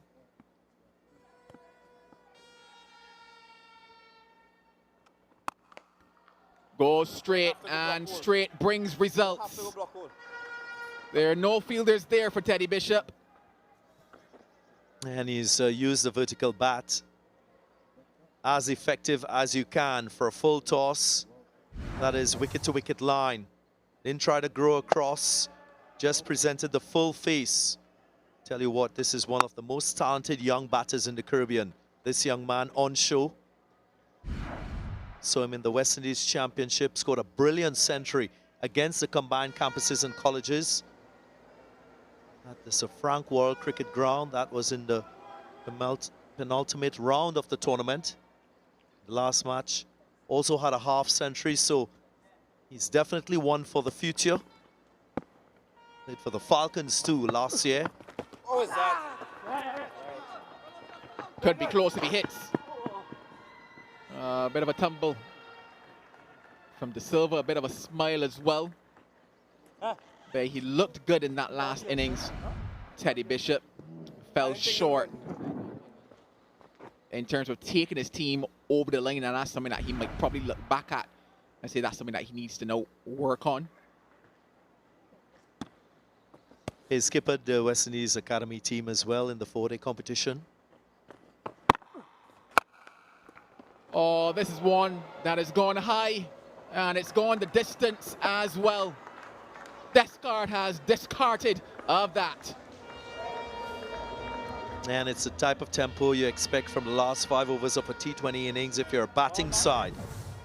The run rate in that middle phase just 5.5, so you think that there's a lot of making up to do in this last phase.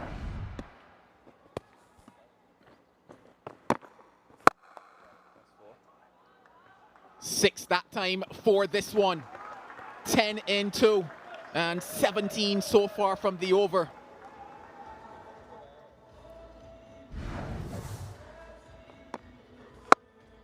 Very good for Infernos. Finding the boundary with ease. Pressure on Govaya. How can he respond? He's aiming for the Yorkers, not getting it right. Into the gap. Oh, the fire is beginning to burn for the Infernos. Most definitely, Joel, the heat is on. That's 6-1, 6-4-4. And still one legal delivery to go. So balance of power shifting towards the Infernos in this last phase of the innings. Again, that's not the length you want to be bowling. That's wicket to wicket line.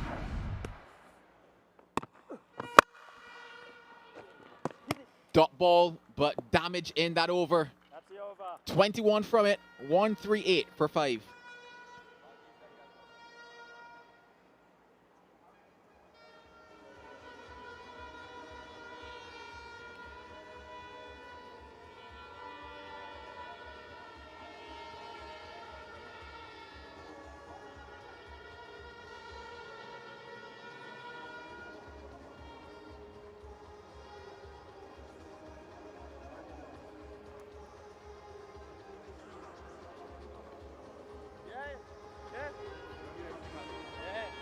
They finally found the cement and sand again. They're building the Infernos. They've got 2 overs to go. And those construction boots remain on. The stump has flipped. It's out of the ground. And the noise once again, all for McKenny Clark. And you can understand what Teddy Bishop was trying to do. He was trying to use the pace, trying to score behind the stumps. Something that we've seen in the modern T20 game, but just didn't get sufficient bat to beat the stumps, to beat the keeper, and to get the outcome that he wanted. However, this man succeeds. Kenny Clark with his very first wicket of the innings. And he dismisses Bishop for 31 from just 26. It's 138 for 6.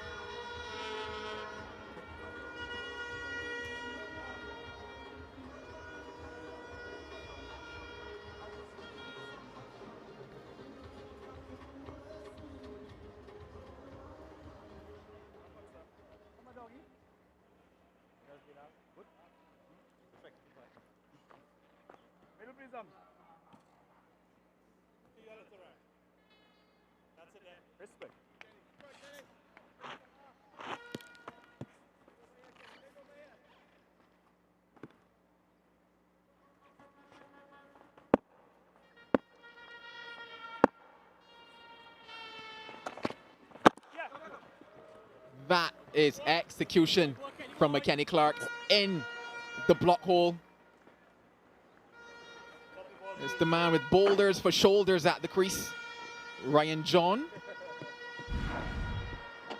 McKenny Clark, as Darren likes to say, you miss, I hit type of a scenario. Looking to take advantage of the field, 45 in the circle, third man as well. Any bat on it would have been runs, but McKenny won the battle.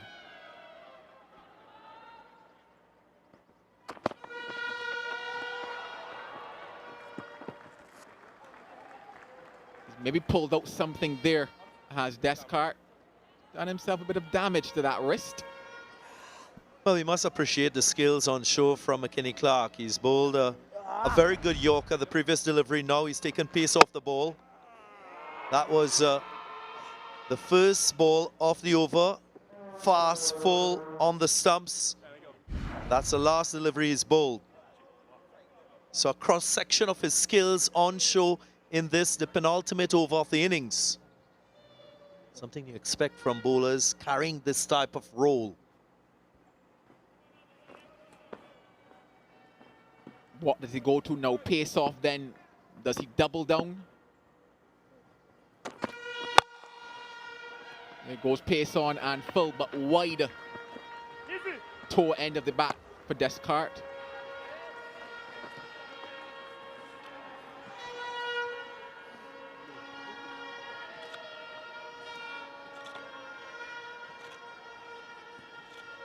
.140 for 6. Infernos will think that they had a good chance of getting closer to 180. After this over, just 6 deliveries remaining. Kenny will feel he can close the over out against the newer batter. Ryan John. Yes, sir, that's what they need. They need some big ones. And that's a gift, a real gift from McKenny Clark to Ryan John. A full toss with pace on, down the leg side. Just had to help it all the way. Kept his head down, didn't try to overhit it. Is this an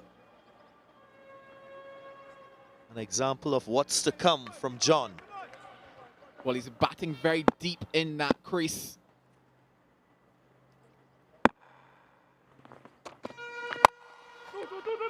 Two is the call. Descartes is pushing. But Gavaya in too quickly. Exciting times, only 6 balls left. 147 for 6.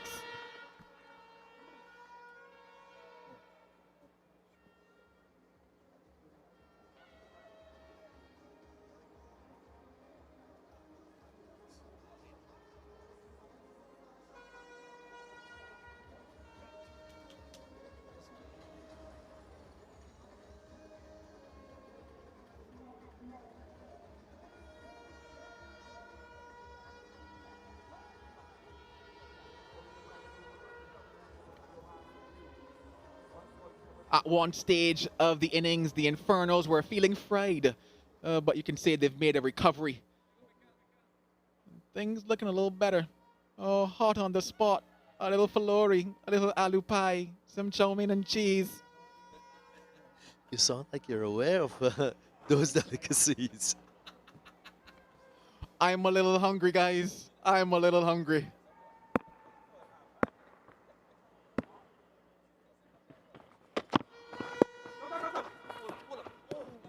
Oh, that nearly found its way back onto the stumps. Johan Lane been trusted with the final 6.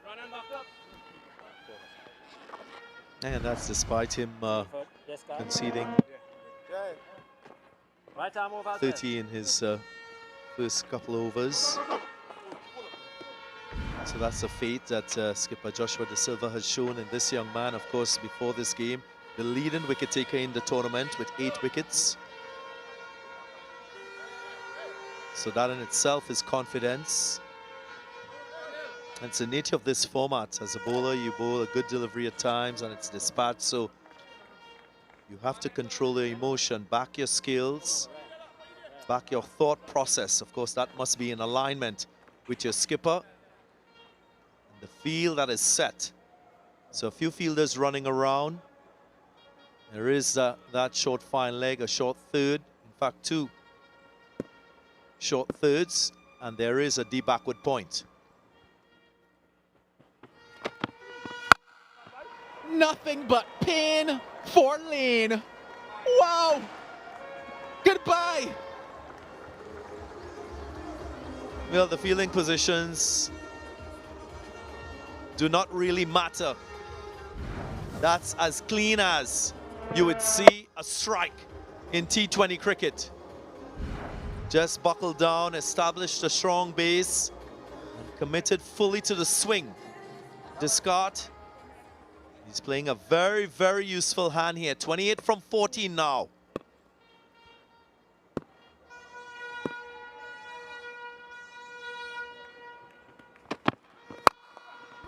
Straight back now. And that will also be painful because that has struck his ankles as well. Desperation from Descartes. He wants to be out there in the middle doing battle. And importantly, he has maintained a strike, which is in favor of the Infernos. Again, Descartes had that opportunity to taste success for the first time with St. Lucia Kings, of course, champions of the Caribbean Premier League 2024. One day you turn up as the leading wicket taker. You might end as the most expensive. None for 38 from 2.3.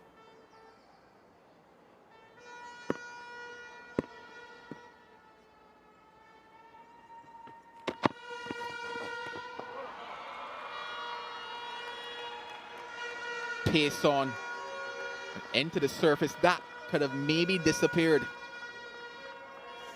It's all right. Again, the length makes it easier for a player like Descartes to hit across the line. Although there's a strong offside field, the expectation is to go full and wide.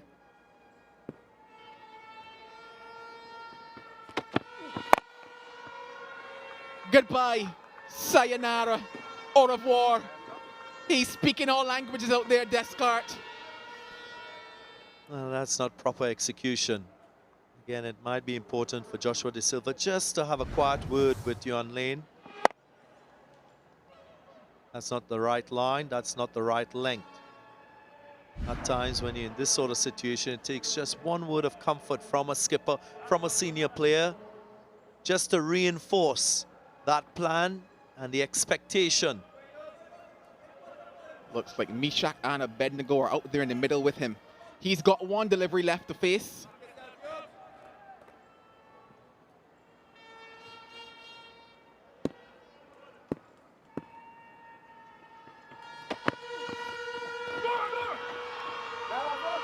He thought to run, but he will be run out at the end of things.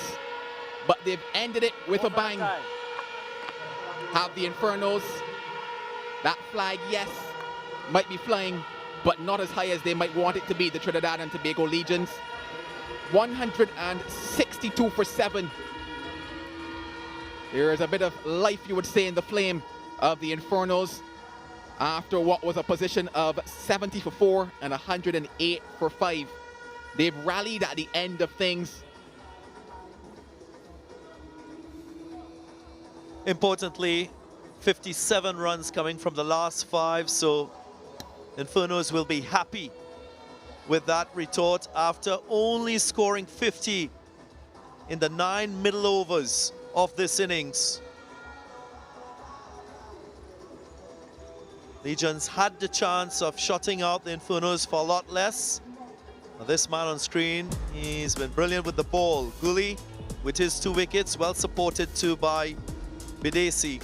A look at the Infernos and what they did with the bat. They were superb at the top in that power play phase. The only team to not lose a wicket in that phase this season. They put together 69 before there was a slide. 4 wickets in that middle phase for just 50 runs. Just 4 significant partnerships, you can say, in that innings. The best at the top. You look at the bowling for the Legions, and at one stage things were racing away, but then they picked up wickets for Gavaya, Clark, Gooley and Badesi. So all in all, they would say that it's been an up and down day, an interesting one for them, but that task is done and dusted, and time to head downstairs to Nikhil Uttam Chandani. Johan Jeremiah, 40 today, Johan, after a couple of low scores. What was different about today's innings? After the first 2 games, I just did some assessing, and I just decided to go back to the drawing board, and I just told myself that I want to give myself a little time when I started to bat today. Given that you bat in the power play, what are some of the areas you find you were targeting with only 2 fielders outside the circle? I was trying to hit down the ground or cow corner to my strength. Nevertheless, I think I must give credit to Sharon from to Trinidad and Tobago. I think he bowled well starting off. But nevertheless, I think, after giving myself a chance, I was flowing after a while. 69 between you and Rashawn Williams, the highest opening stand. How do you complement each other? Yeah, at the end of the day, we both bat differently in terms of, aggression, but nevertheless, we just told each other to just back our skills, and we went out there to do that today. Assess 162 on that surface. How good of a score? Yeah, I think it's a good enough score. I think that the wicket is holding a bit, so it's just for our bowlers to assess fast, and, it's just for us to go out there and, defend that total. Well played today. Thank you. He thinks it's a good total. He thinks it's something that they can defend. 163 is what the Legions will need. Can they paint the tongue red? We take a break here, and when we come back, it will be the innings of the Legions.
Well, this is where we are. We're at the West Indies T20 Breakout League, and we're at the halfway stage of this match between the Infernos and the Legions. Well, at one stage, things were getting interesting. Best power play score for them, 55 without loss. Then things started to stumble for the Infernos, but there was a bit of heat at the end of things. Bishop got 31, and Descartes with a quick fire 36 is what helped them get up to this total of 162 for 7. We talked about best power play, and a lot of it was due to this young man, Johan Jeremiah. His biggest total so far of this Breakout League. There was a lot of power from him, there was precision, and there was class. And it was an innings that he can look back on and smile as a bit of momentum as they head into the back end of this innings. We talk about that first partnership between himself and Royshawn Williams, a partnership of 69 from 53. And that set the platform for the innings, but then things fell away for them and partnerships at the back. This man, Descartes, Shadrach Descartes, that is the name that the Legions will want to forget when they look back at this one. 36 off of 18 is what he was able to do. A lot of damage in the back end of the innings. Took apart the spinners, took apart the pacers as well. And that ball took an absolute bruising. He set the lights off, you would say here.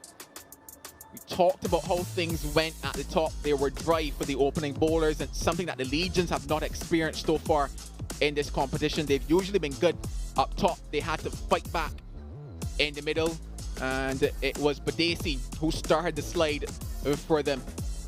Here's a look back at the wickets. Jeremiah, he was the first to go, and in that very over of Badesi, Royshawn Williams fell just after that. From there, it became the Gooly show. Yep, he picked up the wickets of Athenaeus and then the wickets of Auguste. And that's the slide that we were talking about there. And you thought maybe the innings might fall away for them. Dylan Douglas hitting it into the wind and couldn't get that elevation. Then Bishop after an innings of 31 from 26. And the very last ball of the innings, looking for that last run. And Descartes, he was run out. So this is what is on the board. This is what the position of the game is. 163 is what the Trinidad and Tobago Legions will need. Don't forget, this is their last game of the league phase before they have to just wait and see how other results, and they'll be looking to maybe end it with a win. Not maybe, definitely looking to end it with a win. Well, Samuel Badri, he's with us here. But he has another role when we think about cricket here in Trinidad and Tobago. It's time to head over and find out a bit about it.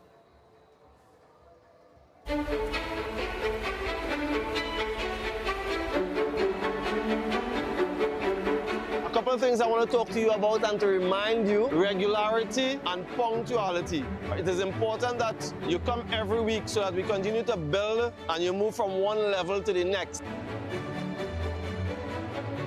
The SB Cricket Academy was founded in 2016. That was the year we had the triple success, the men's T20, women's T20, and of course the West Indies men's under-19 World Cup. And there was a tremendous interest in the sport for both boys and girls, and I decided at that time to capture the interest of all of these young children.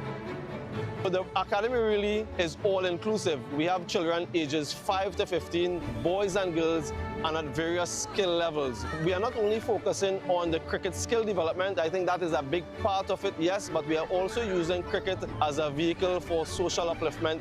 Develop these children so they could play nationally, they could go internationally, they could build a career out of it. We try to have manageable group sizes so they still get the team element, but it's also about that one-on-one interaction with the coaches. Training is basic: fielding, batting, bowling, catching, everything in general. That's the position I want to see, right? Step, get over the ball for me, perfect. Major difference in our program from other programs is not only about the cricket part, but it's holistic in nature. The response and the interest level is quite overwhelming from parents from this part of the country. We have typically on a Saturday morning 150 boys and girls here. We have 14 different groups. I am here because cricket is a very talented and skillful game to learn, and I really want to get involved in that. It's a very fun game also, and you could get a physical activity from it. I train how to bowl straight for the wicket, to hold the bat and feel properly and throw very far, and it takes a lot of work with your arm. It's overwhelming. It's growing. It's growing. Apparently the whole country wants to come here. I'm proud to say that we have a very high retention rate at our academy. 90% plus come from one cycle to the next, which is a testament to parents being satisfied with the quality, with children being happy with what they are doing. Parents, if you are looking at this, my urge, my plea to you is to get your child involved in something that they are passionate about. It could be cricket, but not necessarily cricket. Yeah, wonderful to see the kids here looking on at the action live. And not only on their screen, something that we try to manage as best as we can, the screen time for the young ones, especially in this contemporary era. Yeah, some of them even walk with their little games to play whilst they're at the cricket in the interim and the intervals. Final match of the league stage for the Trinidad and Tobago Legions. They sit comfortably on the table, but you want to have your destiny in your own hands. A victory for them, in all likelihood, will set them straight to the final, but because of the bonus point system, nothing is absolutely guaranteed. Umpire Basrath and Taylor make their way out. Final instructions here for the Infernos. Started off with a blaze. 55 in the power play. First team to get through the power play unscathed. But it was thereafter in the middle period where they faltered badly. Had a good end though to give them something to work with, 162. So runs on the board. Darren Gang alongside me. DG, one area that the Legions has struggled in, it's in the power play. They've lost a plethora of wickets, 9 wickets. Only the Pelicans have lost more in that phase, but also their run rate has been quite low. How should they approach this one? Well, I look at their efforts. Of course, at no time did they score in excess of 50 runs in the first 6 overs, so that in itself gives an indication as to the high-risk approach from the top 3, top 4 batters. They lose on average just over 2 wickets in that phase as well, which is acceptable in the modern T20 game. So again, it's about batters being introspectful, just understanding their game a little bit more, choosing different options. You can straight away see from this surface there's not a lot of turn. Ball seems to be sliding on to the bat a little bit quicker at times. So if you're an opening batter, you need to get yourself into position quite early and ensure that your arms could provide an efficient swing of the bat, whether it's vertically or horizontally. That's all that is required in this phase, because only 2 fielders outside the 30-yard circle. So economy of movement, set yourself, have that attacking intent. Ryan John with the ball. There's already a change for the Legions at the top of the order. No Joshua Da Silva this time around. Opened in the last couple matches for them. Kamil Puran being given a promotion. So there is that right-left combination still, but a change in personnel. Let's see if that changes their fortunes in this phase of the innings. Slip in position, short third, short fine, deep fielders, square off the wicket on either side. First ball of the chase.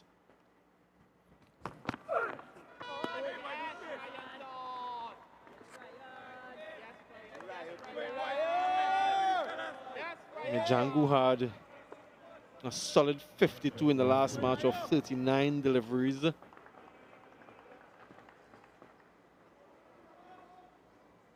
be a test of his skill as a captain, Alec Athanase. Yeah, Jangu, can he follow up on that good innings in the last time he batted? The consistency.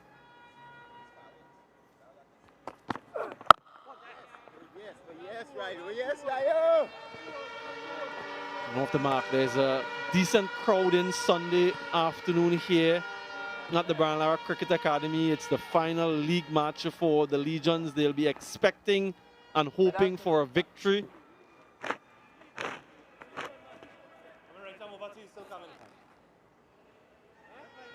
And what a way to spend your Sunday afternoon. Come to the cricket, look at some of the future stars of the game. And just point in the direction where the camera is. He needed some assistance there. Come boys, we just start. Field changes for the right-handed Kamil Puran. He's a little pocket rocket, likes to play his shots very early. That's a good technical setup as an opening batter. Goes first ball. Nothing technical about that. Good aggression from Ryan John. And the change at the top of the order doesn't work for the Legions. Yeah, seems to be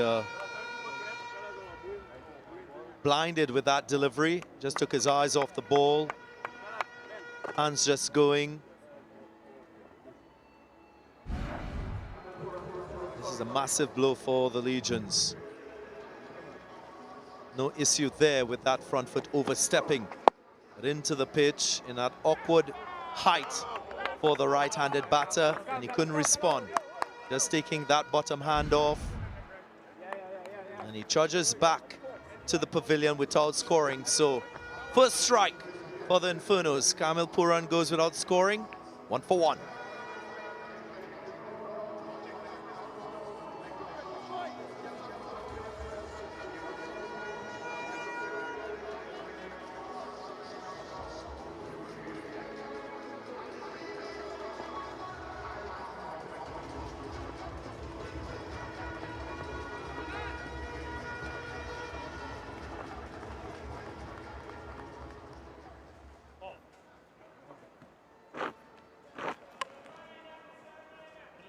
Thank you.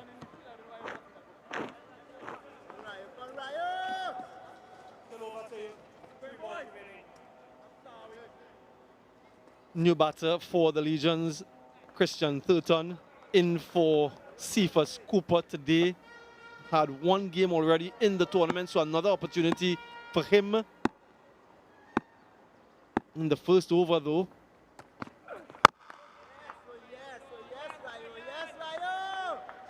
Yeah, this dismissal, DG. And he was trying to get forward, found himself in no position. Kamil Puran, as you'd expect with an opening batter, just anxious to field ball on bat. You're not in position when delivery is lined in that body line area.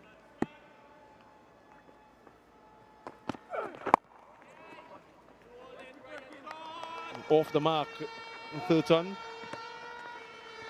First run for him in this tournament. Dismissed without scoring against Guyana. Plays domestically for Marching Patriots. So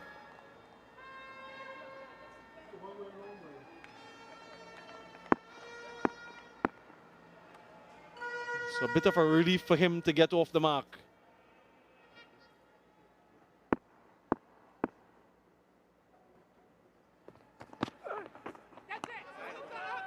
Wide signal, just a little bit too straight. Needed something on that Django with the fine leg in the inner circle.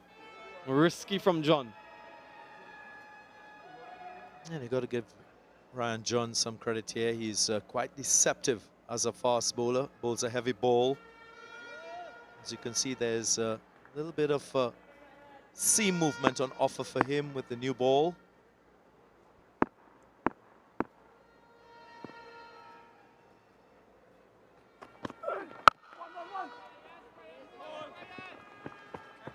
Soft hands, quick single. 4 for 1 after 1. Yeah, Amir Django with that half century against the Thunder last game. Started off quite fluently and just grew in confidence as the match went on. Very strong leg side. He looks to target certain bowlers, which is always useful. His family here in full support. Can he give them something to celebrate today?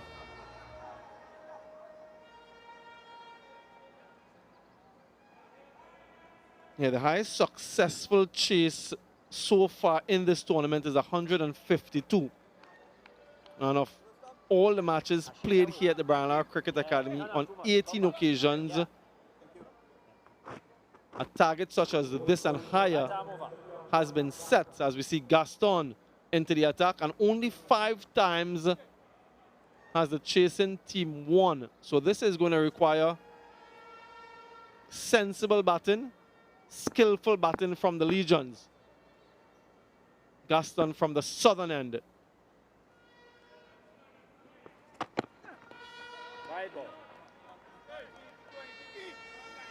Yeah, starts with a wide haze protection, similar to Ryan John. Deep fielders square either side.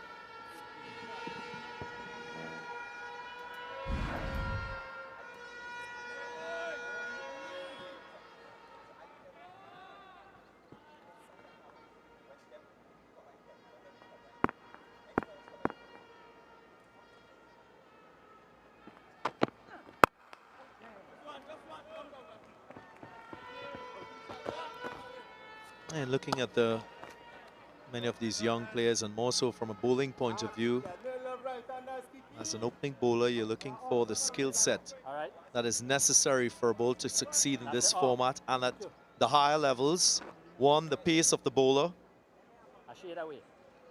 2, the variety of skills, whether that bowler possesses the ability to bowl slower deliveries and what type of slower deliveries in his repertoire.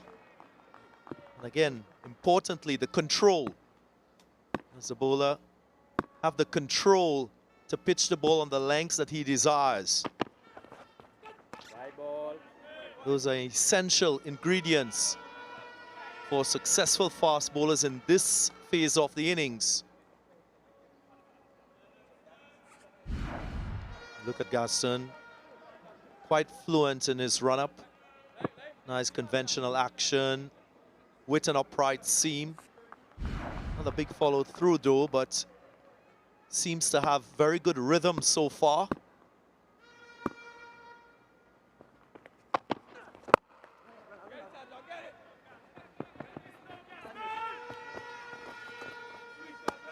Yeah, the challenge for him, one of the challenges for him would be the right-left combination, and how can he make the adjustment. Started off with a wide, then a single, then another wide, then another single. Now he has to confront the left-hander. A couple wickets so far for him in this tournament. Gaston, 2 for 38 against the Pelicans in the last match. And we've seen Django do this on a number of occasions, just giving himself a shimmy down the track to negate any sort of swing, any sort of movement.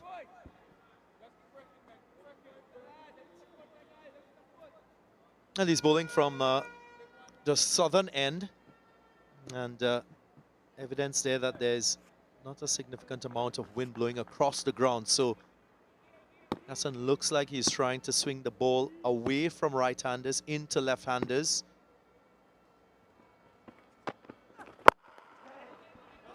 That's another very, very important skill for you to have as an opening bowler.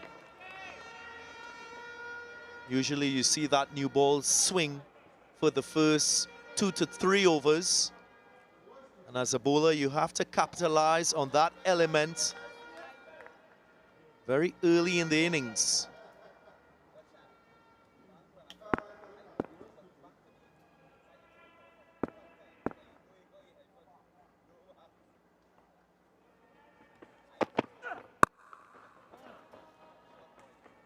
Yeah, so far they're finding the fielders, the Legions.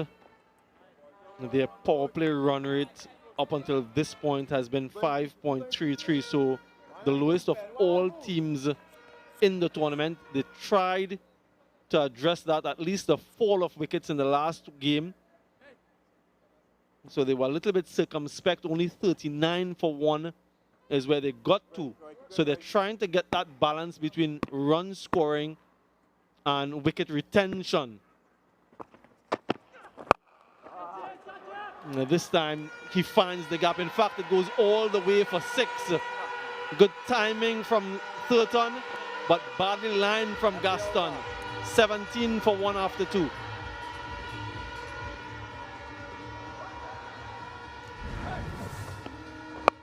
It just shows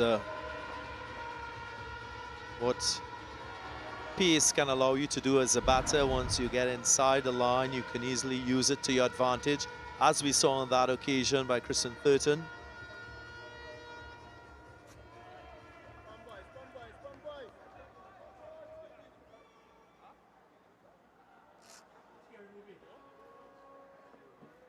Da Silva back in the middle for the Legions. Gooley, we've seen his power. Bidesi, Govaya, Joshua James. So they have some depth. Lane was sparkling as well in their last game.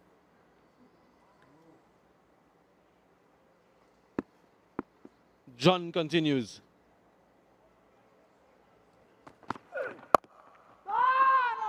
DJ, you've been looking at this tournament, no doubt, from afar. We've all spoken about the importance of it, but from where you sit, this tournament, given these young players, those opportunities, how important from your perspective? Yeah, as I said before, it's great that Cricket West Indies and the Caribbean Premier League both coming together to produce this masterpiece. But again, it's only one aspect of development for these said players. Worked away leg side, low risk shot, great execution, brilliant outcome for Django. And just to continue what I was saying, I just feel that much more has to go behind the scene or prior to this tournament to ensure that these players are properly equipped to perform to the best of their ability, to be given the necessary tools and cricket intelligence to make full use of a tournament like this one.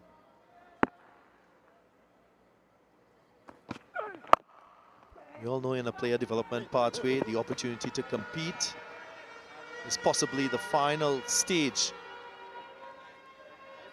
for a player, and that player showcasing what he or she has learned. So I really would like to see the preparation be intensified before teams coming to a tournament like this. I know it's in the inaugural West Indies Breakout League, but again, overall, a brilliant league in the context of West Indian cricket, and a brilliant opportunity for talented cricketers to play more T20 cricket. Just over the infield. Quite deliberate from Thurton, not as well timed as he would have liked. Gets another couple. Told you. If I can just draw a parallel to what I just saw in that Indian Premier League. Think of a player like Priyansh Arya, who hails from Delhi, who played in the Delhi Premier League, which is a separate state T20 league that gave him the platform to showcase his talent, and straight into that Punjab Kings team, he was able to produce that brilliant century in 39 balls. Again, had it not been for that Delhi Premier League, probably his talent would have never been seen.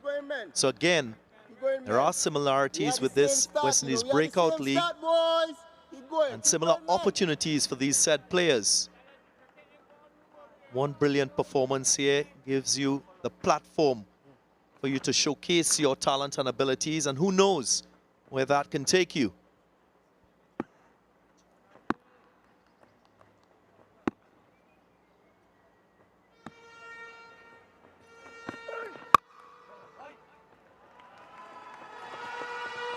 Good timing, really good batting from Thurton. Races on to 15 from 8, 28 for 1.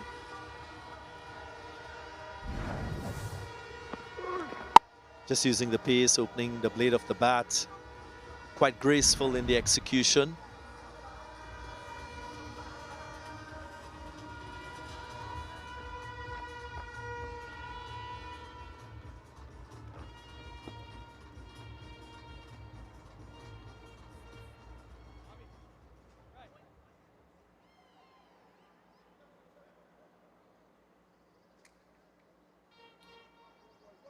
Solid so far from Thurton.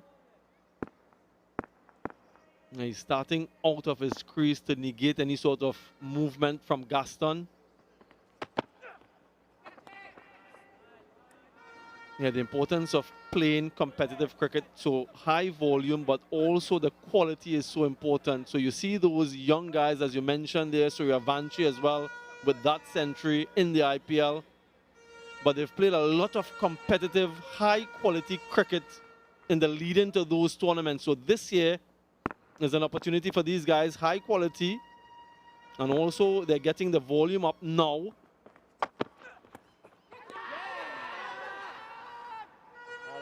No wide signal or belated. He was just waiting. Umpire Taylor. Yeah, so each team gets a minimum of 5 matches in this tournament. And if you make it to the playoff, well, you have an additional 1 and possibly an additional 2 if you get to the final.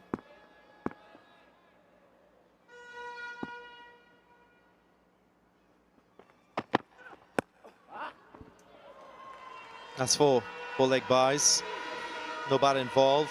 The signal comes from the umpire, so Legions will take those 4 runs. Haven't had many boundary scoring opportunities in this power play phase. I also think what is good to see here at the Brian Lara Cricket Academy is the state of the pitches. Pitches that offer a good contest between bat and ball. That's very critical for the development of young cricketers.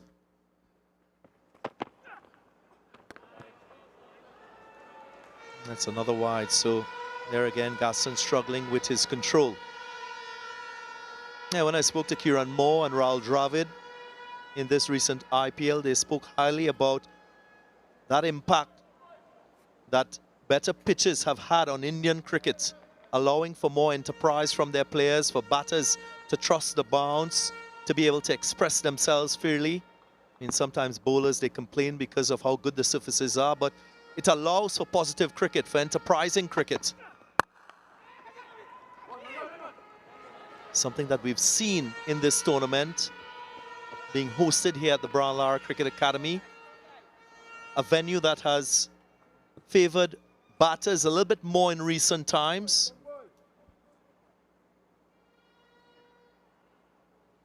Yeah, just to follow up on that point, in this recent first-class season, we saw a high volume of runs being scored, high volume of centuries. As a matter of fact, a couple players scored 3 consecutive centuries in first-class cricket. Both of them from the Trinidad Tobago Red Force. So pitches, good pitches, better batsmanship.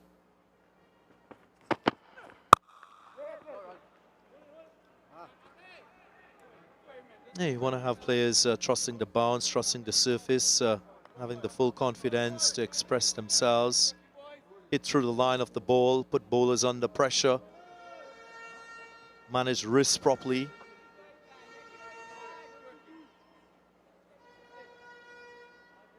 I think the best batters at the top of the innings in T20 cricketers are batters who don't really fear loss of wickets.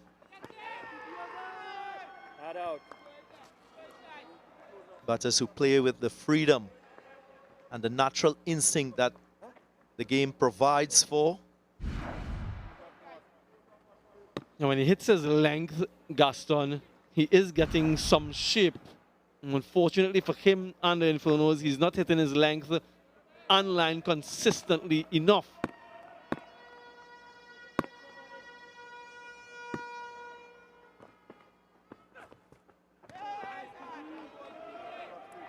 That's the over. 35 for 1.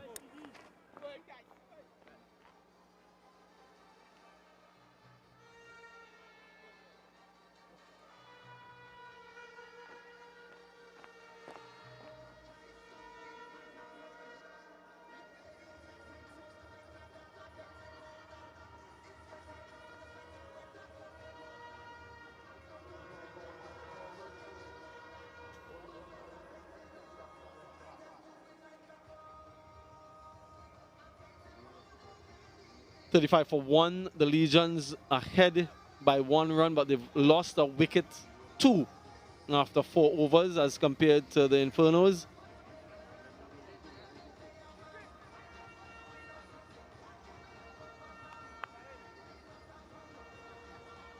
Change in bowling from the northern end. Shadrach Descartes replaces Ryan John. Usually lots of off-pace deliveries from him. He has a deep mid-wicket, a deep point on the boundary. So expect some variations from him.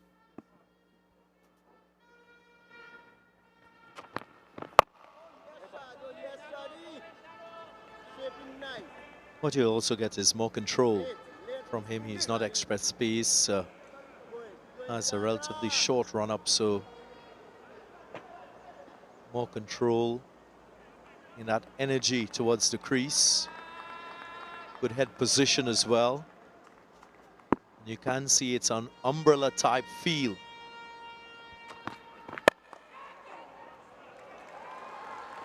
Really good gap finding from Django.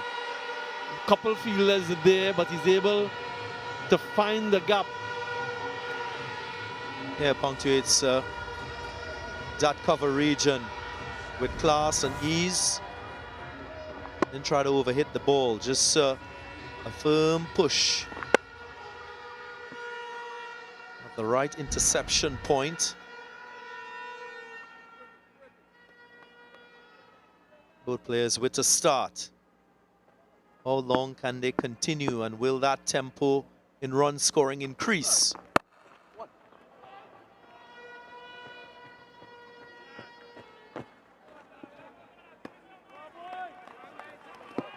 Rich vein of form last couple seasons, in fact, for Amir Django, which has elevated him to the senior team.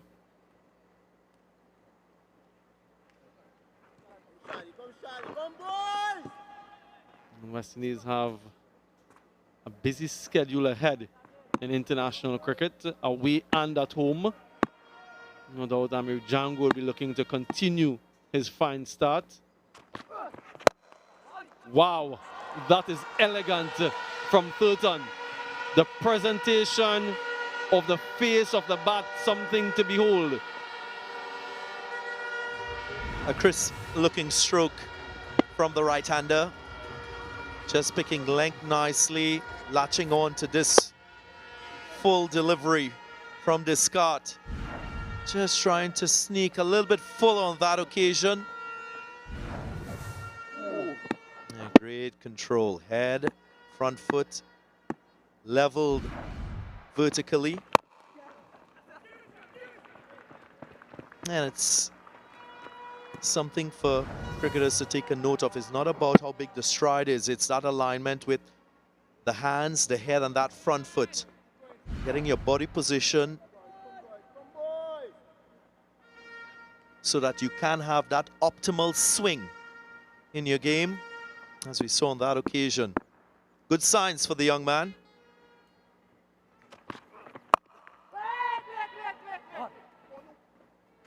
Five gone, 45 for 1.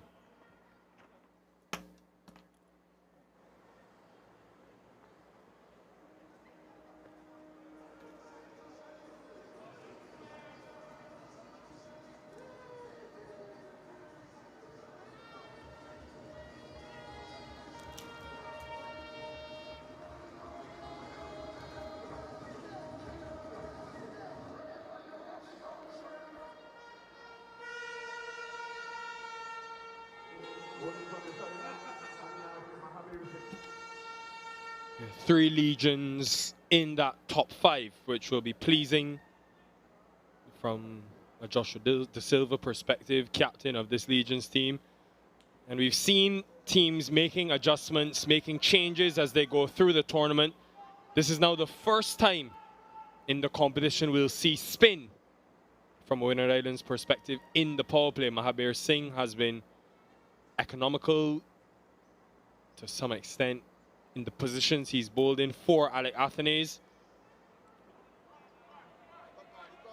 And you think with Django left hand at the crease, He's brought on with a job, but this is now Thurton's matchup. In the power play, just two deep fielders leg side. How will he approach the final over? Also, Shakira Salman, another thing for viewers to consider is that they're just 2 runs away from a bonus point. Yeah, also for this Trinidad and Tobago Legion side to be aware of. Too many times we've seen teams get into this position and then lose a wicket and give up that point. 50 something for one after power play, Abby.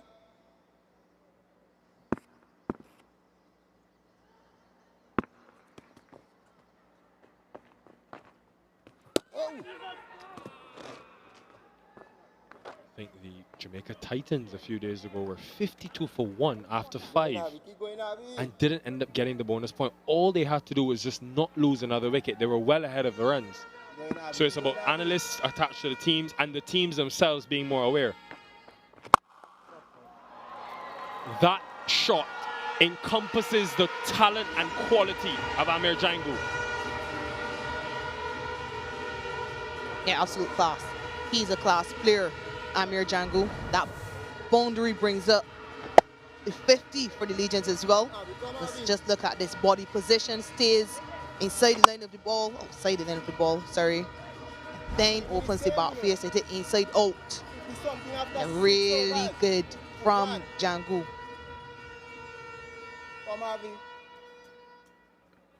Field change now, the deep long off in play, so one of those 2 deep fielders leg side comes into the circle mid-on.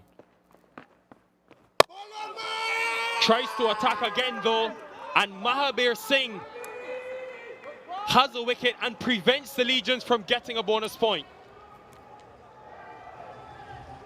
Inexcusable from Jangu. Lack of awareness. You've already secured the bonus point. You've just played such a classic shot. And this time, the bowler adjusts and you've lost your shape. Trying to heave this one into the leg side with long one coming into the circle at mid-on. Yeah, good for Mahabir Singh though. Good adjustment. Poor from Jangu. It must be said, walks back for 20, 50 for 2.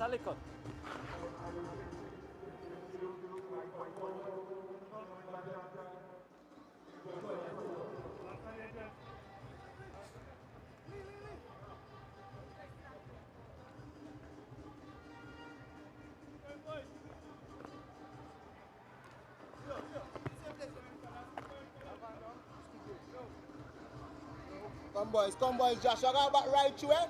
You got back right to it. You know your team in trouble.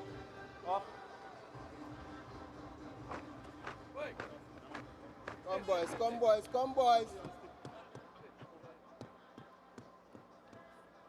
Right arm over, Josh. Going Avi, keep going Avi. Captain Joshua De Silva. Going Avi, keep going Avi. He's batted now in every position, 1 to 4 in this Legion's team.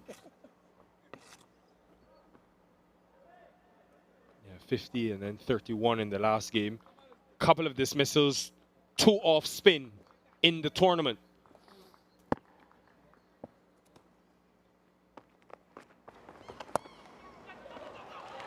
He's just been able to squeeze it past the square leg fielder. Good way to open your account. It's so important that bowlers seize the moment. Not the type of delivery you want first up. After you've just produced this for your side, gotten the breakthrough, stop the Legions from securing that bonus point, and stop the informed man as well. Then you follow up with one short, slow, down the leg side. That could have been interesting. End of the power play, 54 for 2. That's the over.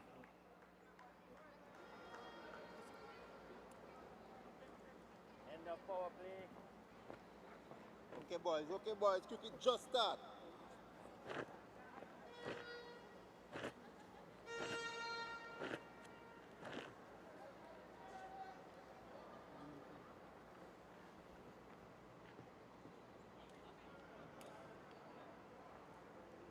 Okay boys, cricket just start. Field spread now. Yeah, 9 and over in the power play. Just 1 run separating the 2 teams at this stage. The Windward Islands were 55 for none. But remember, they then slumped to 70 for 4. So the Legions have the benefit of knowing exactly what they need to chase. Asking rate is a manageable 7.8 and over. Darryl Cyrus, 4 wickets in 1 game, wicketless in the other 2. Nikhil, I'm inclined to ask, is that really a benefit, knowing how many runs you need? We've only seen 2 teams chase successfully in this tournament so far. Yes, Puff. Oh, yes, Puff. Good start. Yeah, one of them is the Leeward Islands, who we'll see next. Me too. Have been very good chasing. Then Puff fans, cricket just start. 3 Cricket times. just start. Oh, jeez, you Puff. This oh, move yes. for De Silva yes, to come in at 4, Sally. What do you see? What will they be trying to do? Yes, it's At firstly, I'm surprised that he didn't open the batting again. It's what has been working for the Legion side. It's what has been working for him. I see you going Just to wonder that if they gate. I see maybe it. feel as though this is an opportunity to give. He's an aggressive batter, Christian Thurton, and he's gotten a start today. How much can he build on it?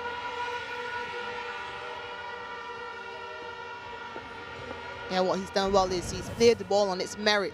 This one with the angle, just helping it behind square, and he's timed it so well. Set it all the way for a maximum.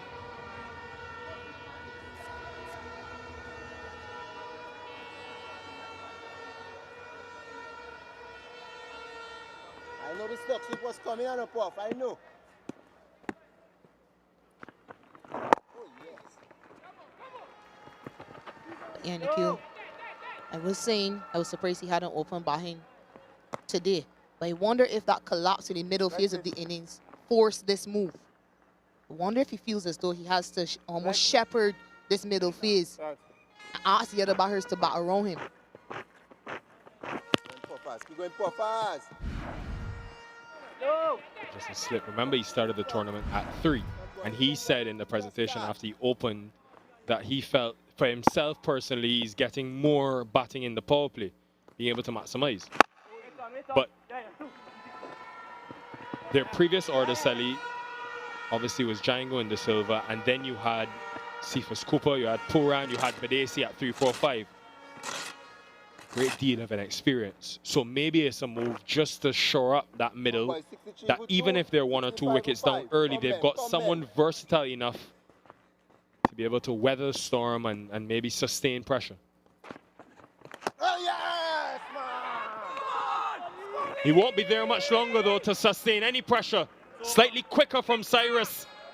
Here comes the Infernos after the power play, 63 for 3.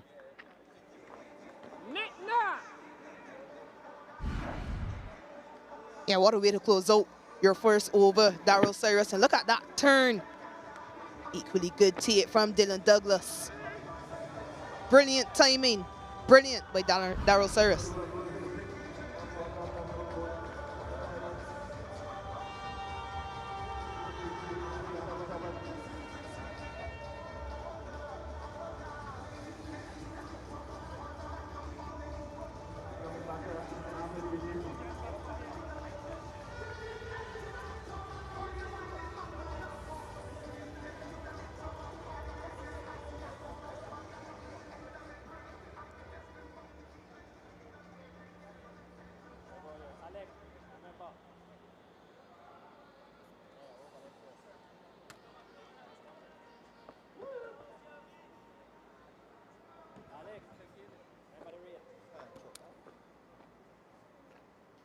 Come boys, I just say 63 for 2. Tense 65 crowd. for 5. Haven't had the opportunity to blow their horns in recent times. Navin Bidesi, who was unbeaten at the crease in a win against the Jamaica Titans, got an impactful 29 then in a run chase. All of a sudden, just like it was in the Windward Islands innings, a couple quick wickets and pressure inserted again on the batting team.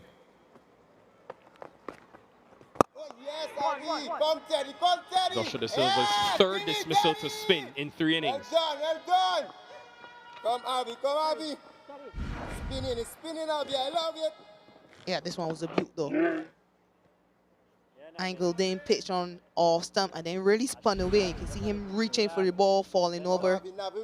Thin edge. Good start for Darryl Cyrus, though. Remember that first game was really taken to the bleachers. First 2 overs, 27 runs, and then he showed resilience and composure to get 4 for 37 in that game. You know him, eh? Slip is in place, and one less fielder outside the circle from Athens. He's on the attack. Yeah,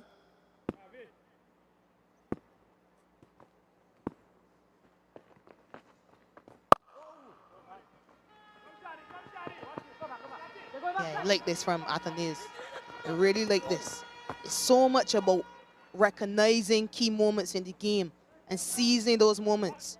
Of course, he'll be hoping Mahabir Singh can execute and back him up.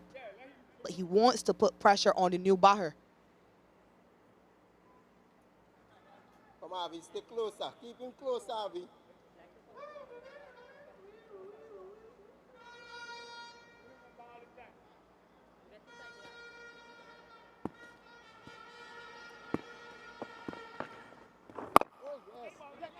Hey!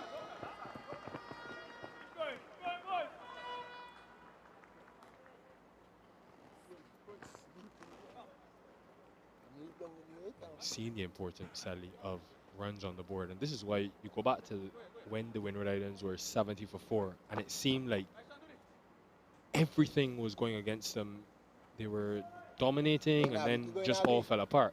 But that partnership between Teddy Bishop and Dylan Douglas, just 38, it wasn't the quickest, but it just allowed them to bring some resolve to the innings and then set the game up for the power strikers they had in the last 5, which we saw discard. And you think about the Trinidad batting lineup, it's quite similar. James and Gooley, Johan Lane to come, but who's going to set it up for them with still 95 to get? That's the one, Avi. That's the one you just kick, eh? Yeah, certainly these two batters will be reminded of that power in that Legion side. They have to stay in the game for as long as possible and delay a Joshua James and Johan Lane. Certainly a Jay Gooley. 5 from the over, 68 for 3.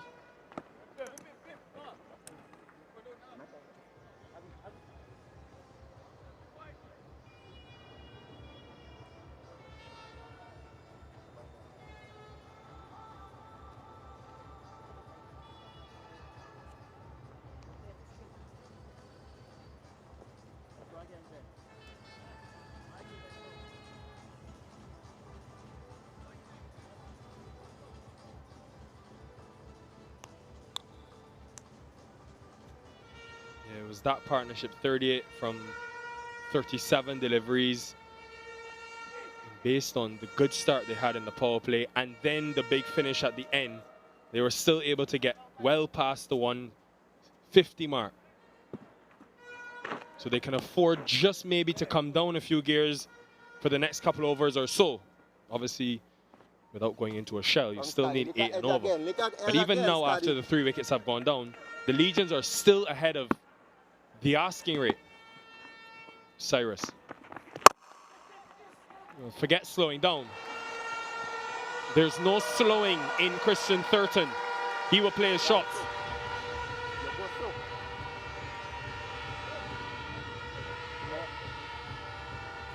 Yeah, that's okay though. He's hit with the spin here, so very low risk. So this is good, sensible cricket, good batsmanship from Thurton. We hope Jeremiah hasn't done any damage to himself on the boundary. That's the key. Although you'll be sensible for the next couple, when you get a half volley like you've just done there, put it away.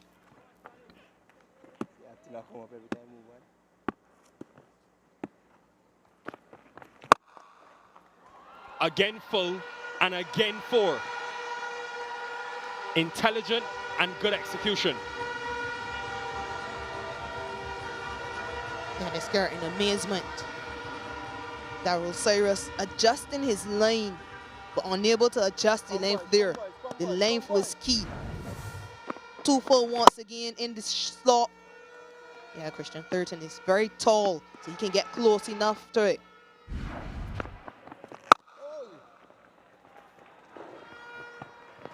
these strokes are why we saw him included in the combined campuses and colleges team a year ago in the Super 50. He's had a tough journey. He played on 19 cricket with Joshua James and Jaden Seals from Trinidad as well, who plays Test cricket for the West Indies, and then found the road a little challenging. Couldn't make the senior team. Went all the way to Nottingham in 2021 to play cricket.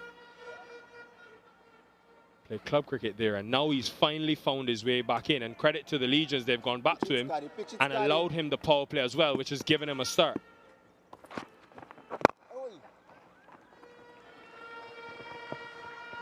I just played 2 games for CCC in that Super 50 competition last year. But this is an opportunity for him to show not just CCC, but Trinidad and Tobago that he has skill, that he's talented. So he will want to make the most of this opportunity. He has a start.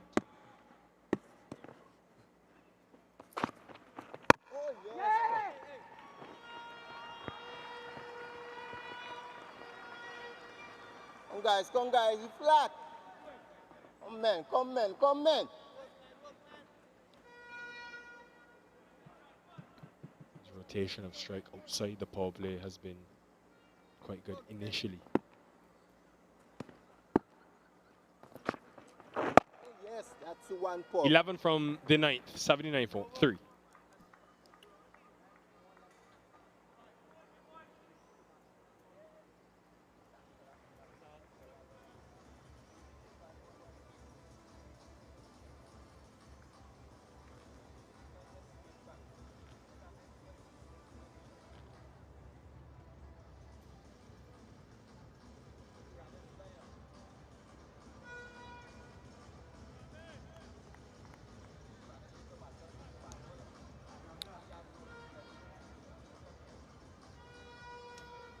$84 to get from the next 11.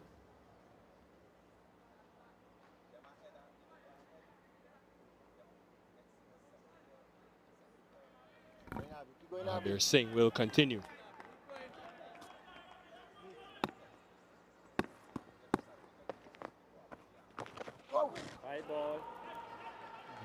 More extras and more runs.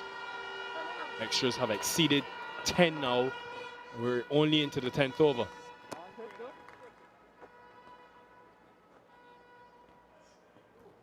What's Athenaeus thinking here? He's got Rashawn Williams, who bowls some left arm spin with the 2 right-handers at the crease, if he wants to go there, given that Cyrus has gone for runs at the other end.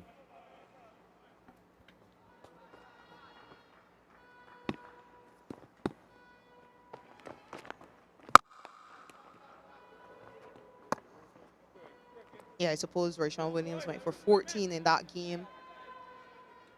Had absolutely no rhythm in that over. You wonder if you want to go to him or go back to Ryan John.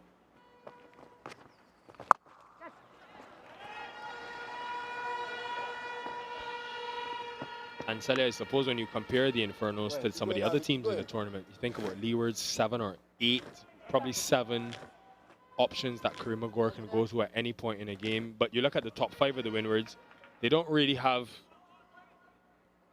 bowling options that potentially Athenaeus can trust. He bowls a bit of off-spin himself, but don't think he would go to himself in a T20 game. So they've almost been limited to the 5 options, and it's something that teams can look at, knowing that Adara Cyrus will come back into the attack at some stage. Yeah, the 5 options used today. Like you said, Daryl Cyrus gone for 10 already. This carrot 10 as well. That presents a problem in itself. This has been clean ball striking from the 25-year-old Trinidadian.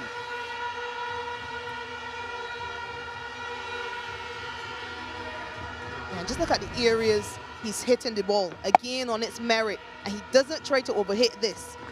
Short, stood up in the surface, and he's able to swivel and hit it between those 2 fielders in the deep.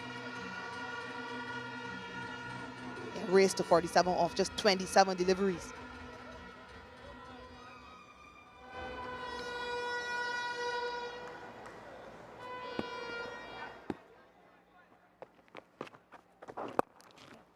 This is the situational awareness we spoke about and we heard Samuel Badger talking about in the first innings.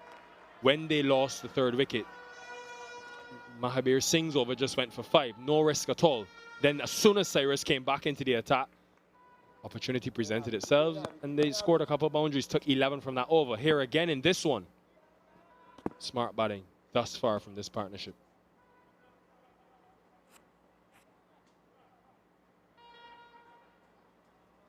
Still only 4 fielders outside the circle for Bidesi.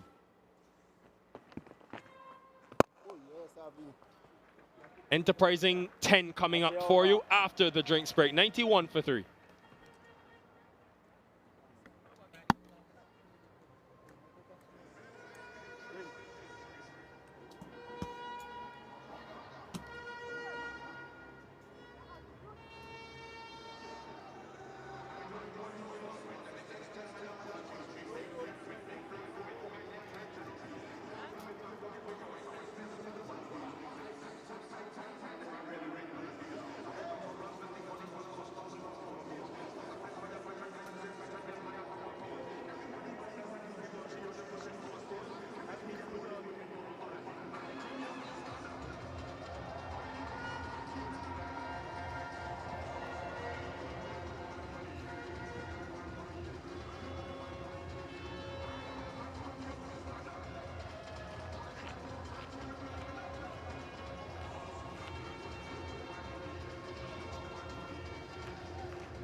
Fix back this.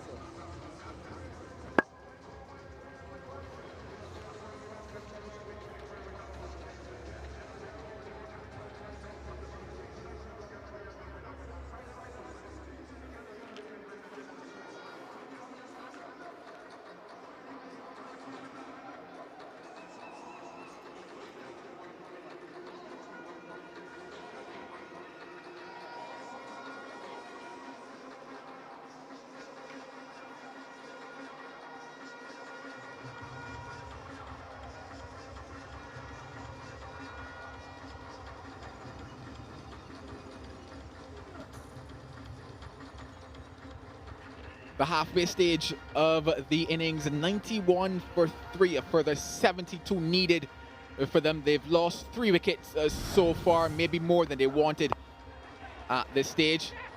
The first was Camille Puran. He went without scoring. Then it was Django looking to push things on. And the last was the captain and Josh Da Silva. A feather off of Cyrus. And that was Cyrus's first and only success of the day. They look at the 5 resources used so far, and I think that maybe Descartes has been a bit expensive. Maybe Cyrus as well. So who do they go to in this back end, and how do they manage and utilize their resources? It's going to be interesting, folks. 72 needed from 60 deliveries. Last game for Trinidad and Tobago Legions in terms of the league stage of this innings. West Indies women will be taking on South Africa women very soon. That's coming up in June. Oh, that rhymed. June 11th to 23rd at the 3Ws Oval. ODIs, T20s, and it's all going to be family fun going on there. Maybe in 7, 8, 9 years, maybe they might be playing against South Africa women representing the West Indies women. Samuel Badri alongside of me. Samuel, second stage of this, or second phase, who does it favor at this stage? Yeah, it's still nicely poised. We saw that teams can collapse quite frequently throughout this tournament, so the Infernos would be hoping that they can get a wicket after the water break. Sometimes that pause or interruption can affect the batting team and the momentum that they had. Discard from the northern end. Well, it was going at 10s before this over. So we'll want to pull things back here, Descartes. A smile and a wave takes my mind back to Madagascar. Smile and wave, smile and wave.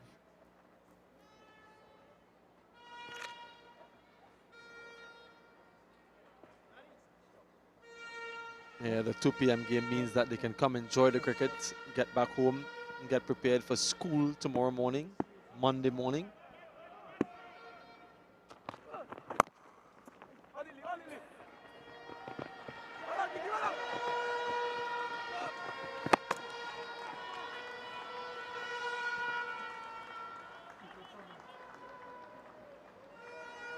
Yeah, Christian Thurton back in for this match, had an exceptional season last season for his club team here in Trinidad, matching Patriots. Over 900 runs he scored, cupping their Player of the Season award, a couple of centuries along in that. He's played youth cricket at all levels for the national team. In a questionnaire, Joel, that I asked some of the players to complete, he mentioned one thing that fans might not know about him is that he's a new dad. And so congratulations to you, Christian.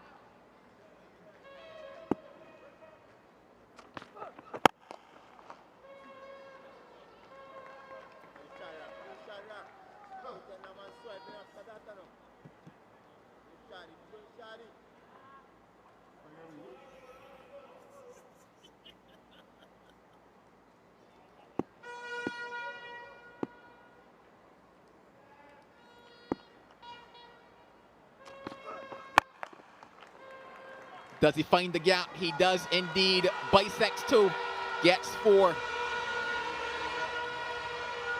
Yeah, good ball striking from the man from Bish. Into the surface again from the Scat. He tends to be predictable with his change-ups now. And that players have seen him for a few matches. And they're sort of expecting that shorter, slower delivery into the surface so they can set themselves up.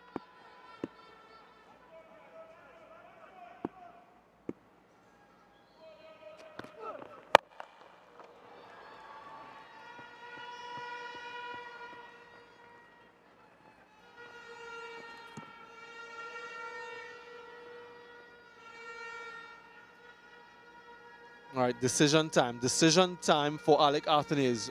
Who does he turn to next? What can he do in the field to exert some pressure as it is?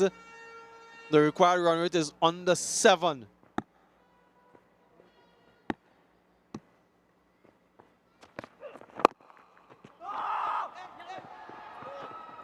How's that? They're asking a question. Given how close they are to the preceding Samuel Badger, you just wonder if maybe a lapse in concentration might bring about something here. It's time to go upstairs. Time for Lyndon Rajkumar to make a decision. Well. Oh, in the nick of time, you might say. Good skills, though, from Dylan Douglas. Yeah, but not so good skills from Turton, dipping his bat and not sliding. I guess all's well that ends well for him. 99 for 3 after 11. Oh, you call that picture perfect.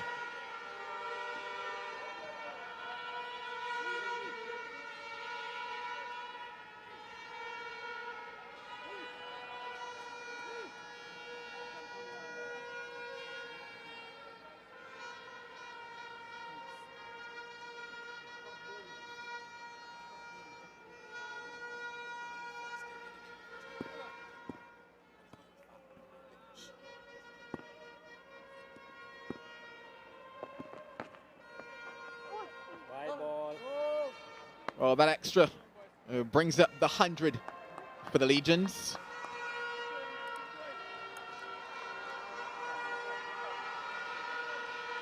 Slightly quicker than the first one.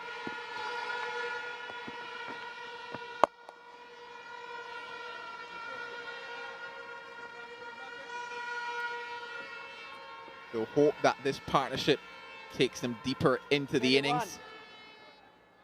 In what is a very comfortable position at the moment. Just one away now is Christian Thurton.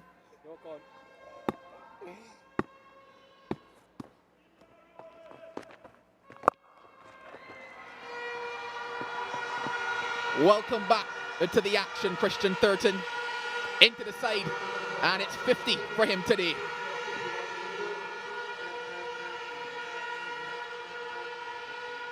Yeah, very well constructed innings. Came into bat in the very first over at the fall of the wicket of Kamil Puran, and he showed a lot of class responsibility in this innings.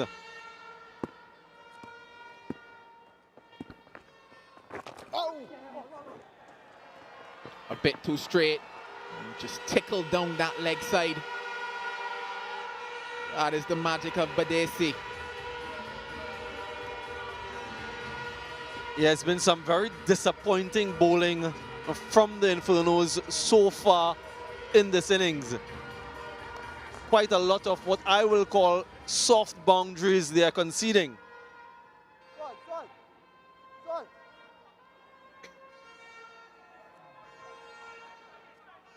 Yeah, if they must score a boundary, they must be taking an element of risk to do so.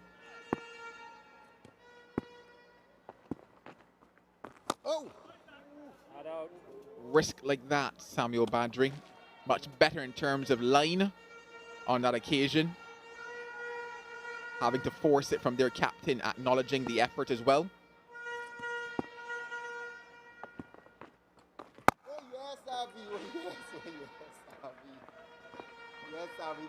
Yeah, much better. Wicket to wicket. Force him to take it off the stumps if he wants to.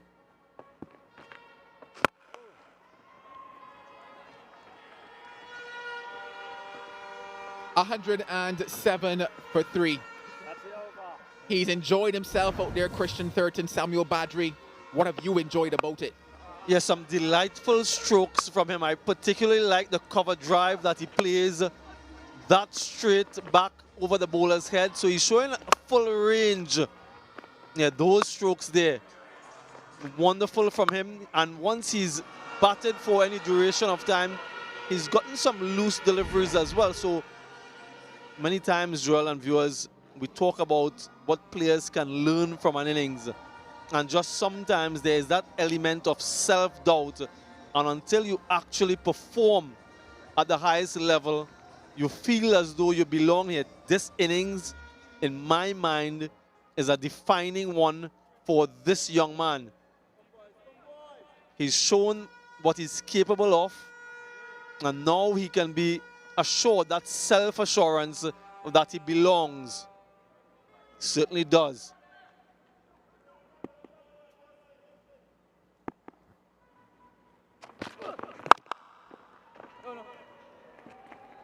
Bit of an edge there, and good clean up behind by Douglas. I think about the hierarchy of needs, Badri, and that sense of belonging is fairly high on that one. Yeah, the great Maslow. Take care of the basic things, and the other things will follow.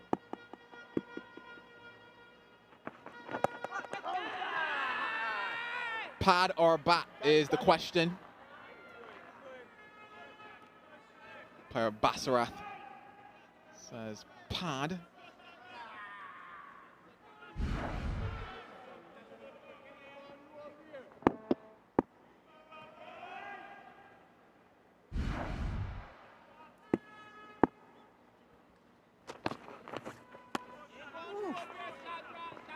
Yeah, what I would like to see, Joel and viewers, and it's not because it's the Legions, but I would like to see someone like Thurton, who has gotten to 50, not be satisfied or contented with that.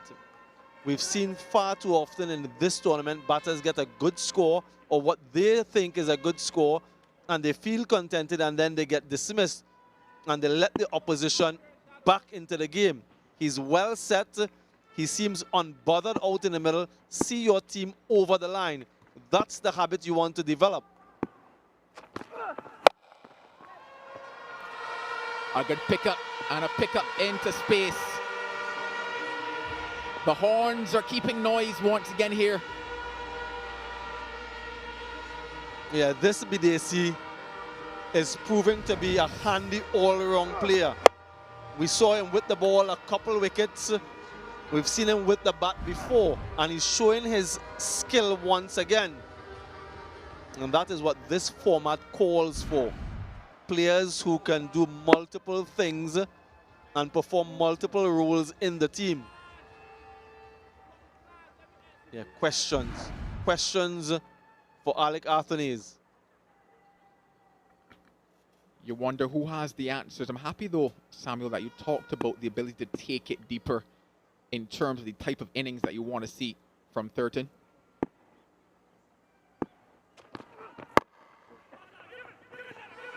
Direct hit. Wow.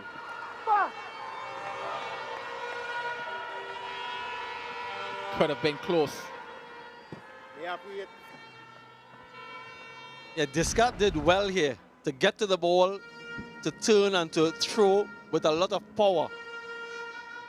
And BDC would have been in any event, but good work nonetheless.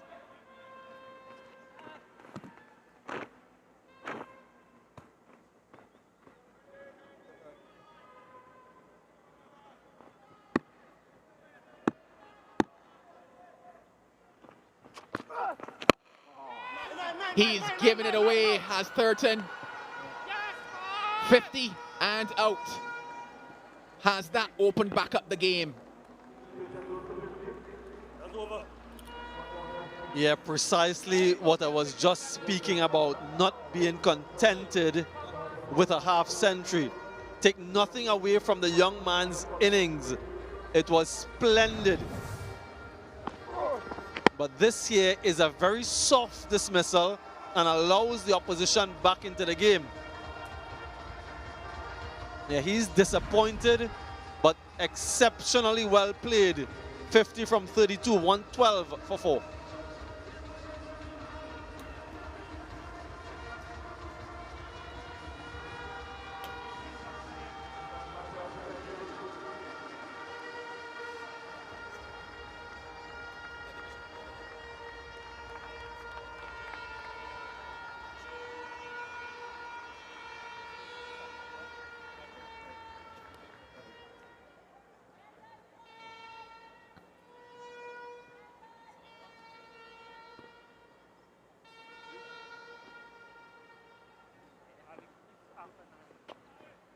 Love it, love that.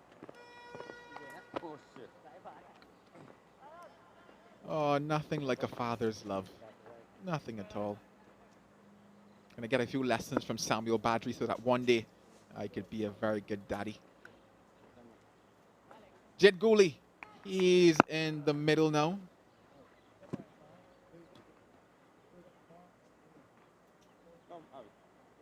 Change our bowler, right arm round. Yeah, this was curtains for Thurton.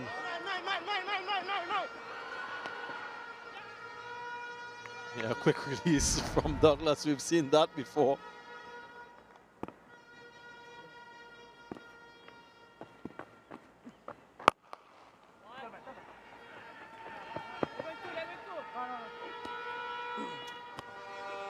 Another partnership. Yeah, to build. Well, Nikhil Uttamtandani wondered, speculated about this one. And well, we have our answers now. The captain, Alec Athanaze, will take matters into his own hands.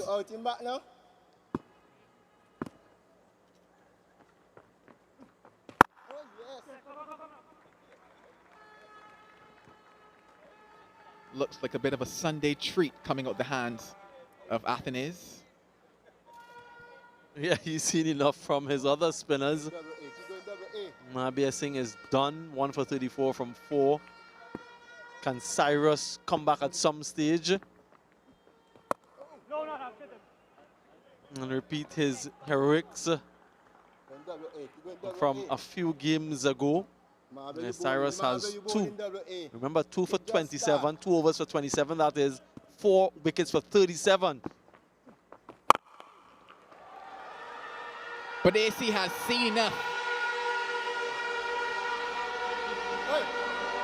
That's 6 of the big ones. Yeah, latches onto this one. Short, very well picked up by Navin Bidesi. Usually bats at the top of the order here domestically for his club, Power Jan. Yeah, they were happy with what they saw with the ball. They're hoping for some more with the bat from their son, Judd. Anyway, sir.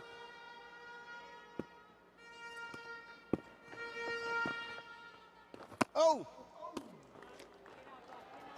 Exactly. Once they hit the wicket, see, can't score. Anybody could have hit that one before anyway. A picture of concentration. Joking here, sir, boy. 8 runs in the Athenaeus over. 1-2-0 for 4.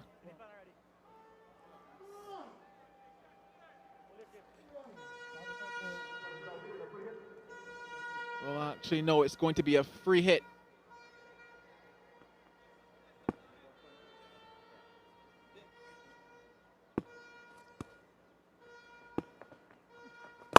Ball, boy. So a no ball and then a single for the free hit. And that now brings us to the end of 14. 1-2-2 for 4. That's the over.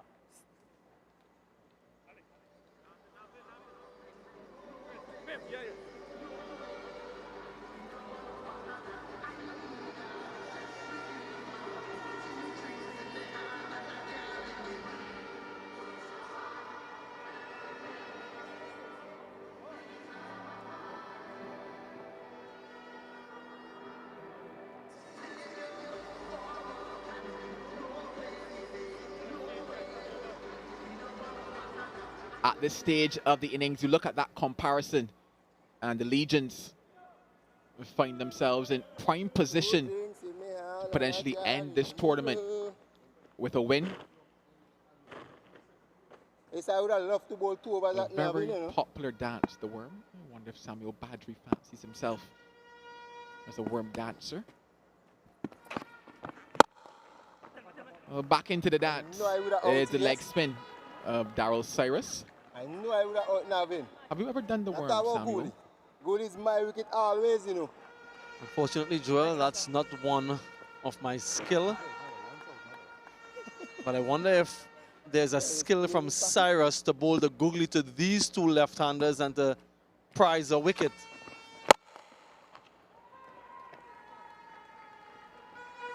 Yeah, you look at the position of the game, and you know, this can maybe be the moment.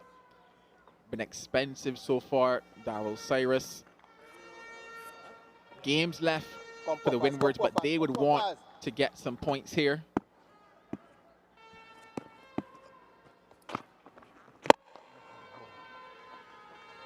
Looks as if they're just content to play him around, and you will look at the situation of the game. I think that probably is thinking cricket. That's a touch to full head squad. Pull it back a bit and So can Alec Athenaeus, as we see where these teams are positioned, get someone else in that short mid-wicket region to avoid the easy singles? That's a dot. You need a couple dots in the over just to send that required rate a little bit higher. Maybe take one fielder from backward point and plug that short mid-wicket, force them to play a big shot.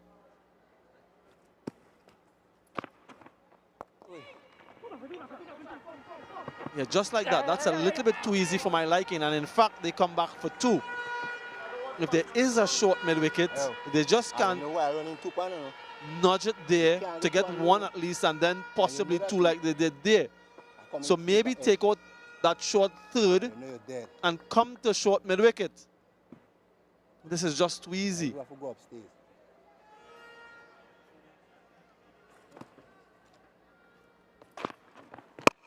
Oh, God. It's been good cricket in that over, you would say. 6 from it, 5 to go, 1-8 for 4.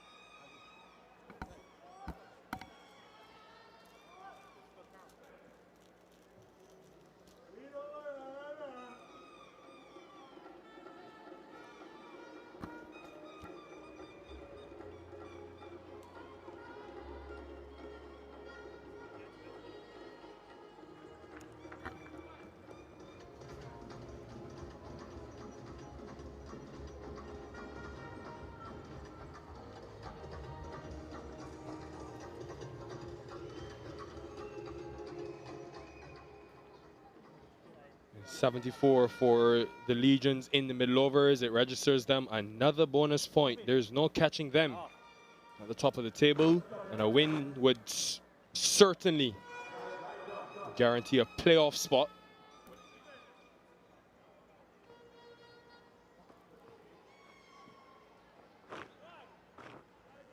Of course, wouldn't be guaranteed first place if they win the Legions, but we think they've got enough, especially with the win now. So it's up to Athenaeus and his bowlers to try and stop that. 35 off the last 5 for a team that have struck powerfully in the back end. Will not be easy to defend. Here's John. Change of ends from when he began in the power play, and change in commentary as well. Darren Ganger, good day. Hi, Nickel. Hello, viewers. Trinidad Tobago Legions, of course, playing very well in that middle phase. 74 runs at a run rate of 8.2. Just losing 2 wickets, so setting themselves up nicely in this chase and moving into the last 5 overs. With that required rate being 7. DJ, you spoke about something early on today about the way the world game is going, the direction it's evolving into, where batters now in the middle overs continue to attack. You look at the way Thurton batted today. Why do you think that is happening in world cricket, where guys like Thurton himself in that innings continue to go hard, and when it comes off, it wins you games? It's on the ground. Powerfully struck.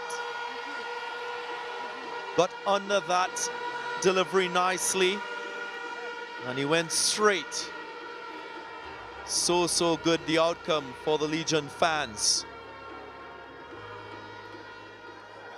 Yeah, but AC also is in that partnership with Thurton. He's played a different role. Been patient, supportive until Thurton was dismissed, and then he upped the ante.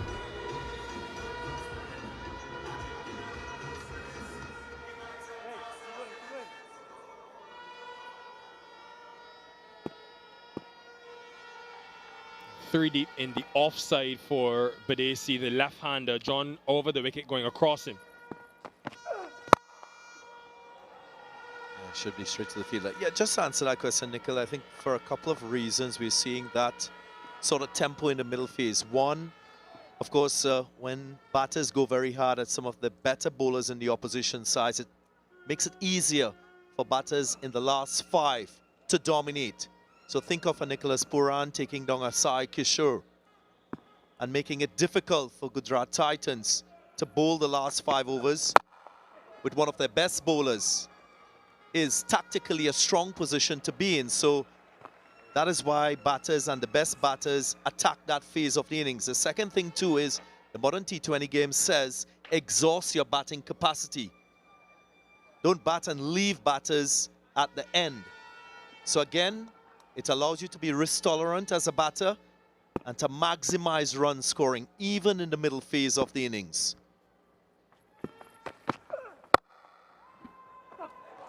Misfield cannot afford that. 141 for 4.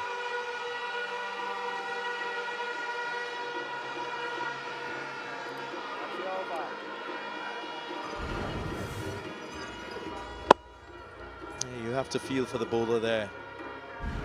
Just nailing that defensive Yorker, but batter equally good in getting sufficient bat and getting a 4. So that is how brutal this game can be.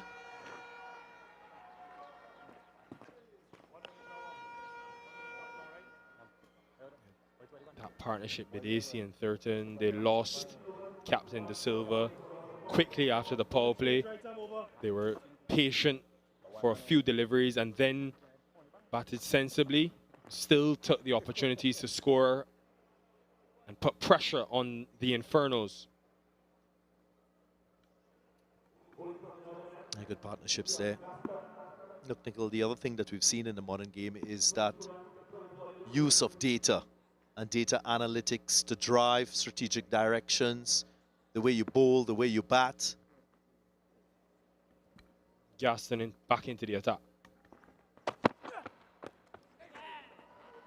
Dead ball, dead ball, dead ball. Yeah, that Copped him on the helmet.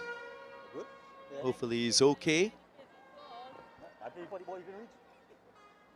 Has been given dead ball by the umpire, I think, because no shot was offered. And they were looking for a running opportunity maybe, so hence signal dead ball. Seems to be okay. Yeah, just to follow on that conversation about data being incorporated in the game, you talk to the modern bowlers and the modern batters. They speak a lot about favorable matchups and making that work to your advantage. I'm also very happy to see that Cricket West Indies has invested in their performance analysts, Avinash Sitaram, and a workshop to help and aid the development of other analysts across the region. That to me is significant. That's the direction that the modern game is heading in, and to upskill people with that sort of task, to share information, to capture information, simply superb.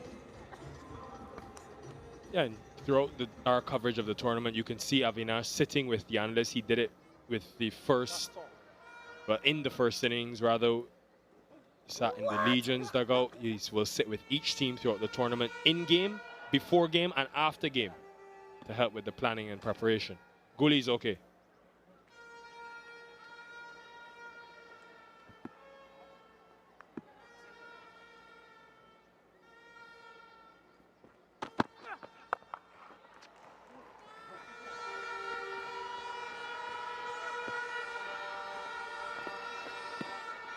So that should be the first ball of the over.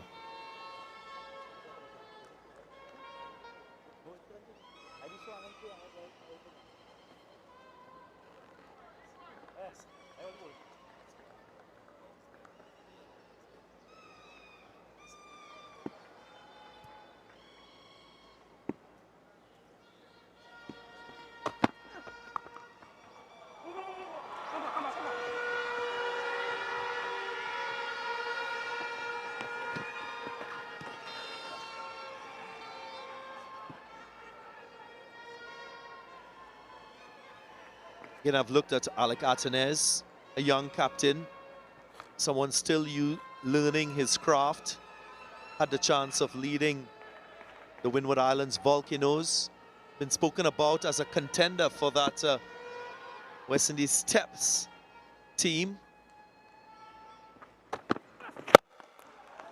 And the leadership of same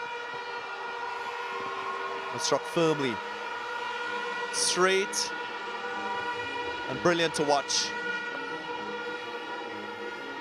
The goalie was a stand-up with ball again today, and now standing up with bat in hand. He's fit into this role nicely in this Legion's middle order, managing the two phases, sometimes coming in earlier, having to be more compact, and then attacking, and then in chases, managing runs required well. Still 16 to get, but they're in firm control. Something for Athenaeus and Peters to consider DG's bowling options. They've only really got 5 bowling options, where compared to some of the other teams, they have more flexibility. So how can they potentially take pressure off of that 5? Even further, how can they be a little more enterprising with bowlers using the different angles, going round the wicket? Cyrus just bowling from over the wicket at times, especially if you're bowling to a lefty, you can go round the wicket, use the foot marks outside the off stump. $149 for 4.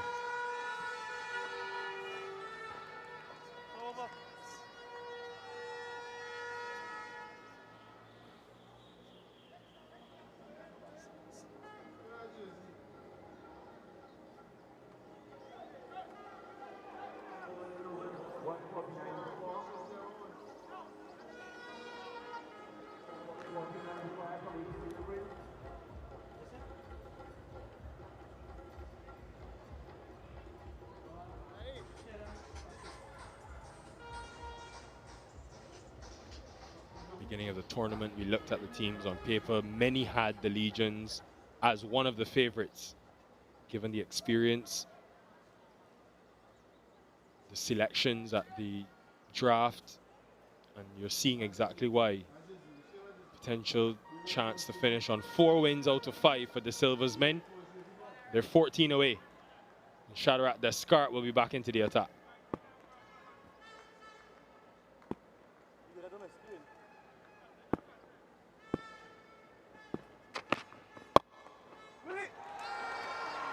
No chance for a short third, and it has been a responsible, mature, and very important knock from Navin Badesi in front of his family, friends, and his country. And runs coming at an opportune time when he needed to stand tall and produce for his side. He's done it.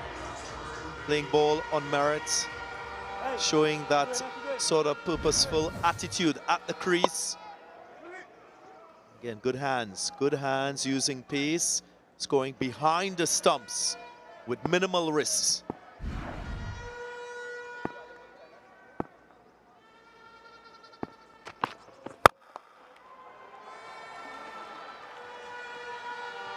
He's a runner ball 12 after 11 overs, and you could see a difference in his approach when Thurton was dismissed in the 13th over, just to ensure they had one person continually putting pressure on the Infernos and Athenes.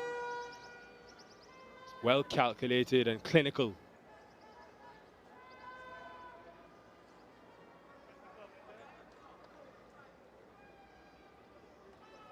Pierre's a couple of good batting results with his leg spin.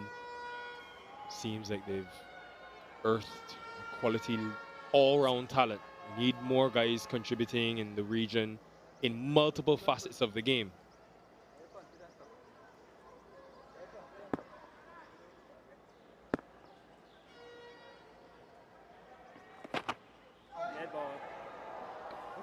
Hope he's okay. As you've seen on a few occasions, bowler just using his footing. Maybe just landing on the side of the boot. Oftentimes, yep. It's either landing on the side of the boot or pegs. Just being stuck into the ground, creating that awkwardness in the landing. He's up and running though.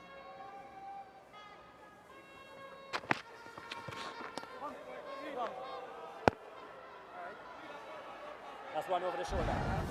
Batsman, one over the shoulder. Let's appreciate Badesi's innings and the way he's gone about run scoring. He was quick to pounce on anything short. Stood on that back foot and overcommit himself forward. And scored a great amount of his runs square off the wicket in this innings.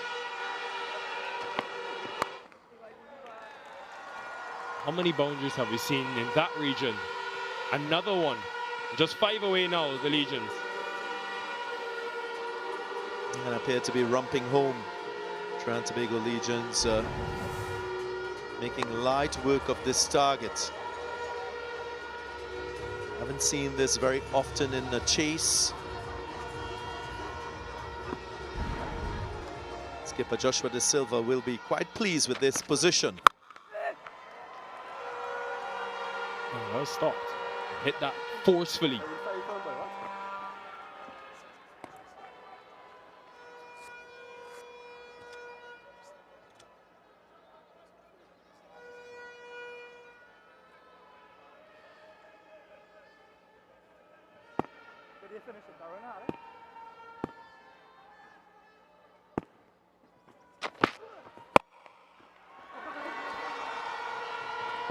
Short. Another positive for the Legions. In the next over, we'll get back to it. 160 for 4.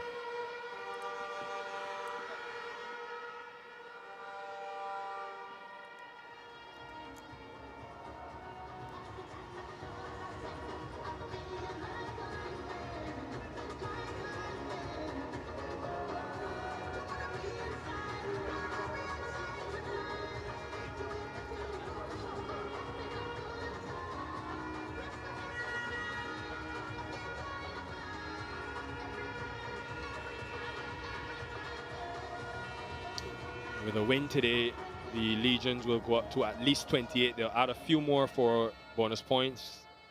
One in the bowling effort, one in the batting effort already, so 30. That Leeward Islands Thunder will be looking to catch them. If they continue to win, they've got the Guyana Rainforest Rangers after this tonight at 7. Join us. 3 to get. Fitting for Navin Badesi, who waited years to play and represent his country. He's winning games for his side. He was unbeaten in their first chase. He's done it again a few days later. And it's the highest successful run chase in the tournament, achieved by the Trinidad Tobago Legions. A lot of it on the back of this half century from Navin Badesi. Brilliant partnership with Jed Gully. These two not only brilliant with the bat, but terrific with the ball too. Alec Atenez with another disappointment in the tournament, his second loss this season. But he'll find comfort in the fact that they still have 2 matches remaining in this, the league stage of this Breakout League. Clinical, determined, purposeful. That's the way you can describe this run chase by the Legions. They go on to win by 6 wickets.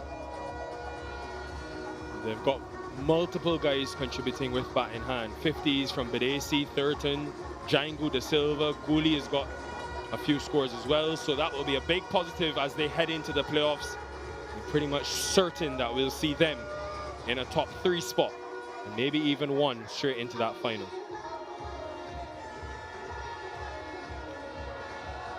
Guli again unbeaten. Love that Badesi was able to make sure he was there till the end. And what a shot. Love that. In front of his family, his country, and his father. Very strong behind square, but you can see the relief on his face. He's taking wickets and he's scoring runs.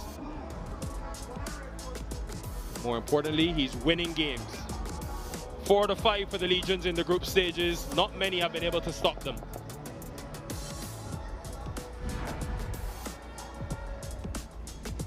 Yeah, this is a look at the chase. Started off poorly with Kamil Puran being dismissed without scoring, and then Christian Tutton just flipped the script with his half century of 50 from 32. An innings that really enhanced his reputation as a batter. And then Badesi and Guli doing the finishing touches of the innings. 49, the partnership with Django and Thurton.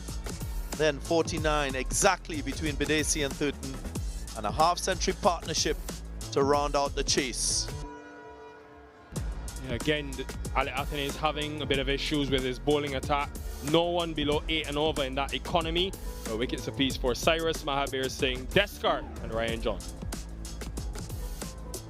Let's go down to Samuel Badri, who's got a guess. Christian Thurton alongside me, 50 from just 32 deliveries. Your first half century in the Breakout League. What does this performance mean to you, Christian? It means a whole lot, you know, my first 50 in a major tournament like this. You know, as a kid coming up, I always dreamed of playing at this level, and it's a great feeling to have my first 50 at this level. You went out to bat at the fall of the first wicket in the first over, under pressure, chasing. Tell us a little bit about the processes you went through during that knock. I think really it was just about giving myself time, and I know if I give myself enough time, get my blood flowing, runs would come a bit easier for me. That's something I didn't do in the first game I played. I didn't give myself that chance. Just about learning from that first game, and glad to have pushed on in this game. I'm glad you mentioned that word learning. Having registered that first half century, what did you learn about yourself today? I think really it's just giving myself that chance, you know, not trying to force early on in my innings. Once I give myself that chance, you know, I score a lot easier, and there's a high chance of me getting a score. Had a very successful season last season in club cricket. How was the confidence level leading into this match? Well, to be honest, the confidence wasn't really that high coming into this game. But at the same time, I didn't really want to give myself any pressure. So I just tried to go out there and play cricket and not put too much thinking into it. Wonderful performance from you today. We love your smile. We love your energy. All the best in the remaining matches. Thank you very much. Half century for your team, a winning contribution for your country. You'll remember this day for a while, 25-year-old Christian Thurton. The Legions win by 6 wickets and finish with 4 wins in 5 games. We'll take a short break. When we return, we'll hear from the captain.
Welcome back to the Brian Lara Cricket Academy, where the Legions have completed victory, winning by 6 wickets. They finished 4 of 5 and have got an excellent chance to go straight to the final.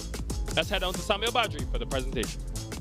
Congratulations to the home team, the Trinidad Tobago Legions. They've completed their league fixtures in this tournament and must await the other results. So welcome to all of you to the end of match ceremony. I have alongside me the losing captain today, Alec Athenaeus of the Infernos. Alec, first of all, commiserations on the result. Your reflections on that performance today?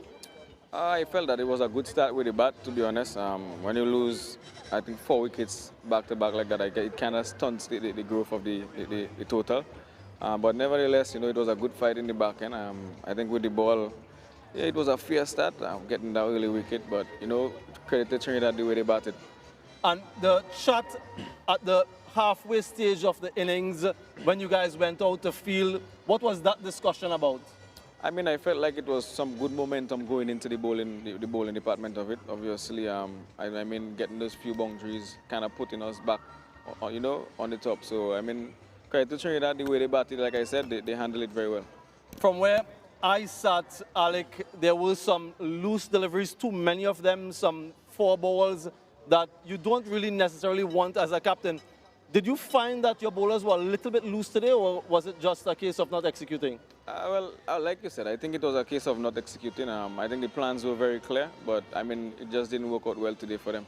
And in your next fixture, what do you want to see improve? Well, definitely some of the loose balls. I think the start in the power play is not too bad. I think what we need to touch upon is the back end of our bowling and then somewhat in the middle of our batting. So that is really what we want to touch upon. Yeah, yet to put together a total game. Commiserations once again to the Alex. All the best in the remaining fixtures. Thank you. Alec Athene is the captain of the Infernos. It's my pleasure now to introduce the player of the match, and that's none other than Navin Bidesi for his all-round heroics. He's been presented with his Player of the Match award by Mr. Harish Raghunath, Venue and Facilities Manager at Cricket West Indies. Thank you very much, Mr. Raghunath. A quick chat now with Navin Bidesi. Navin, a couple wickets, a half century, another Player of the Match performance. How much are you actually enjoying this Breakout League? A lot. First off, thank God to the Almighty. Thanks to the Almighty. I'm enjoying it a lot. You know, this is what it's all about. You know, people just come out here and showcase what they have, hidden talent. So I'm just grateful for it all. What would you say has resulted in the levels of success we are seeing from you, both with bat and ball? I think, as I mentioned before, I always try to stay on top of my game, both batting and bowling. I think I'm a complete all-rounder, so I try to stay good with both and just try to come out on top as best as possible. So we see you batting in a pivotal position. You are given the ball at crucial stages in the game. You are one of the top all-rounders now in the tournament. How do you see the way your tournament has gone? Are you pleased, satisfied, or are there room for improvement? I'm definitely satisfied. In everything, there's always room for improvement, but I think the way it's going, I'm pretty happy. I think I won a lot from the tournament already, so I'm just grateful and thankful to keep coming out here and doing what I have to do. Tell us something about Navin Bidesi that fans may not necessarily know. I'm a man of few words, and I just like to be humble, just try to be quiet and just get the job done whenever I can. Thank you very much. Congratulations once again. Thank you. Navin Bidesi, Player of the Match. Another one for him. I'll now ask Joshua De Silva, captain of the winning team, to join me. Joshua, another victory for you. I guess that's what you wanted here today. Now you sit and look at the other games, don't you? Yeah, it was really good to get another victory under our belt. It's happy that the batting came to show today. We got a really good power play. Didn't miss out on the point, losing Django there in the last over. But yeah, really happy with the result we got today. And the way you guys pull things back beyond that power play when they batted, pleasing from a bowling standpoint as well? Yeah, for sure. We gave a little too many bad balls in the power play, but I mean, the power play is hit or miss. So the real game starts after the power play and into the death overs. So Navin bowled really well, Jet Gooley bowled really well. So it was good to see those guys coming to the party and give us a good score to chase. You mentioned missing out on a bonus point. I just want you to take us into the mind of a captain. In the power play, when you guys batted, you were 50 for 1, already secured the runs that you needed, but then lost a wicket, which meant that you didn't get that point. What's the thinking at that point? Do you continue to go hard, or do you play for that bonus point? How do you guys work things out? Yeah, it's a bit tricky because in that 6th over, you want to really capitalize as much as you can, so you don't want to really be thinking about the bonus point. Right. So it's a little bit of a hit or miss, and you have to give and take at the same time. But I would like players to still play freely, still try their best, but be smart about it. Right. And in terms of the overall performances from your team, 5 games into the tournament, what has pleased you the most? The bowling has been really good. We fielded, for the most part, really good. We've caught really well. So it's just for us. We have a week off now until the next game. We'll wait and see where we're playing, if it's Friday or straight into the final on Saturday. But I mean, really happy with what the boys have done, and hopefully this shows the batting that we're capable of, and we just get on with it and do better in the next one. There's been a bit of chopping and changing, players coming in different positions as well, but Christian Thurton today was exceptional, wasn't he? Really exceptional. We know what he's capable of. In the one game he played before this, he didn't do as well as he would have liked, but we know the quality he brings to the table. So it's really good to see him do that on this platform. Thanks once again. Congratulations. We wait to see if we see you Friday or Saturday. Happy Joshua De Silva there, and why wouldn't he be? His team have won 4 to 5, 35 points after the bonus points addition, and it'll mean then that the teams will play this week. They'll be watching the Legions. The Leeward Islands Thunder are the only team that can catch the Legions, which is why we can't confirm them in number 1 just yet, but they're in pole position. Right, just in about hour and a half time, make sure you join us. It's a Sunday night special. The Rainforest Rangers, who are in desperate need of a win, up against the undefeated Leeward Islands Thunder, live from the Brian Lara Cricket Academy. It's a special good evening. We'll see you soon.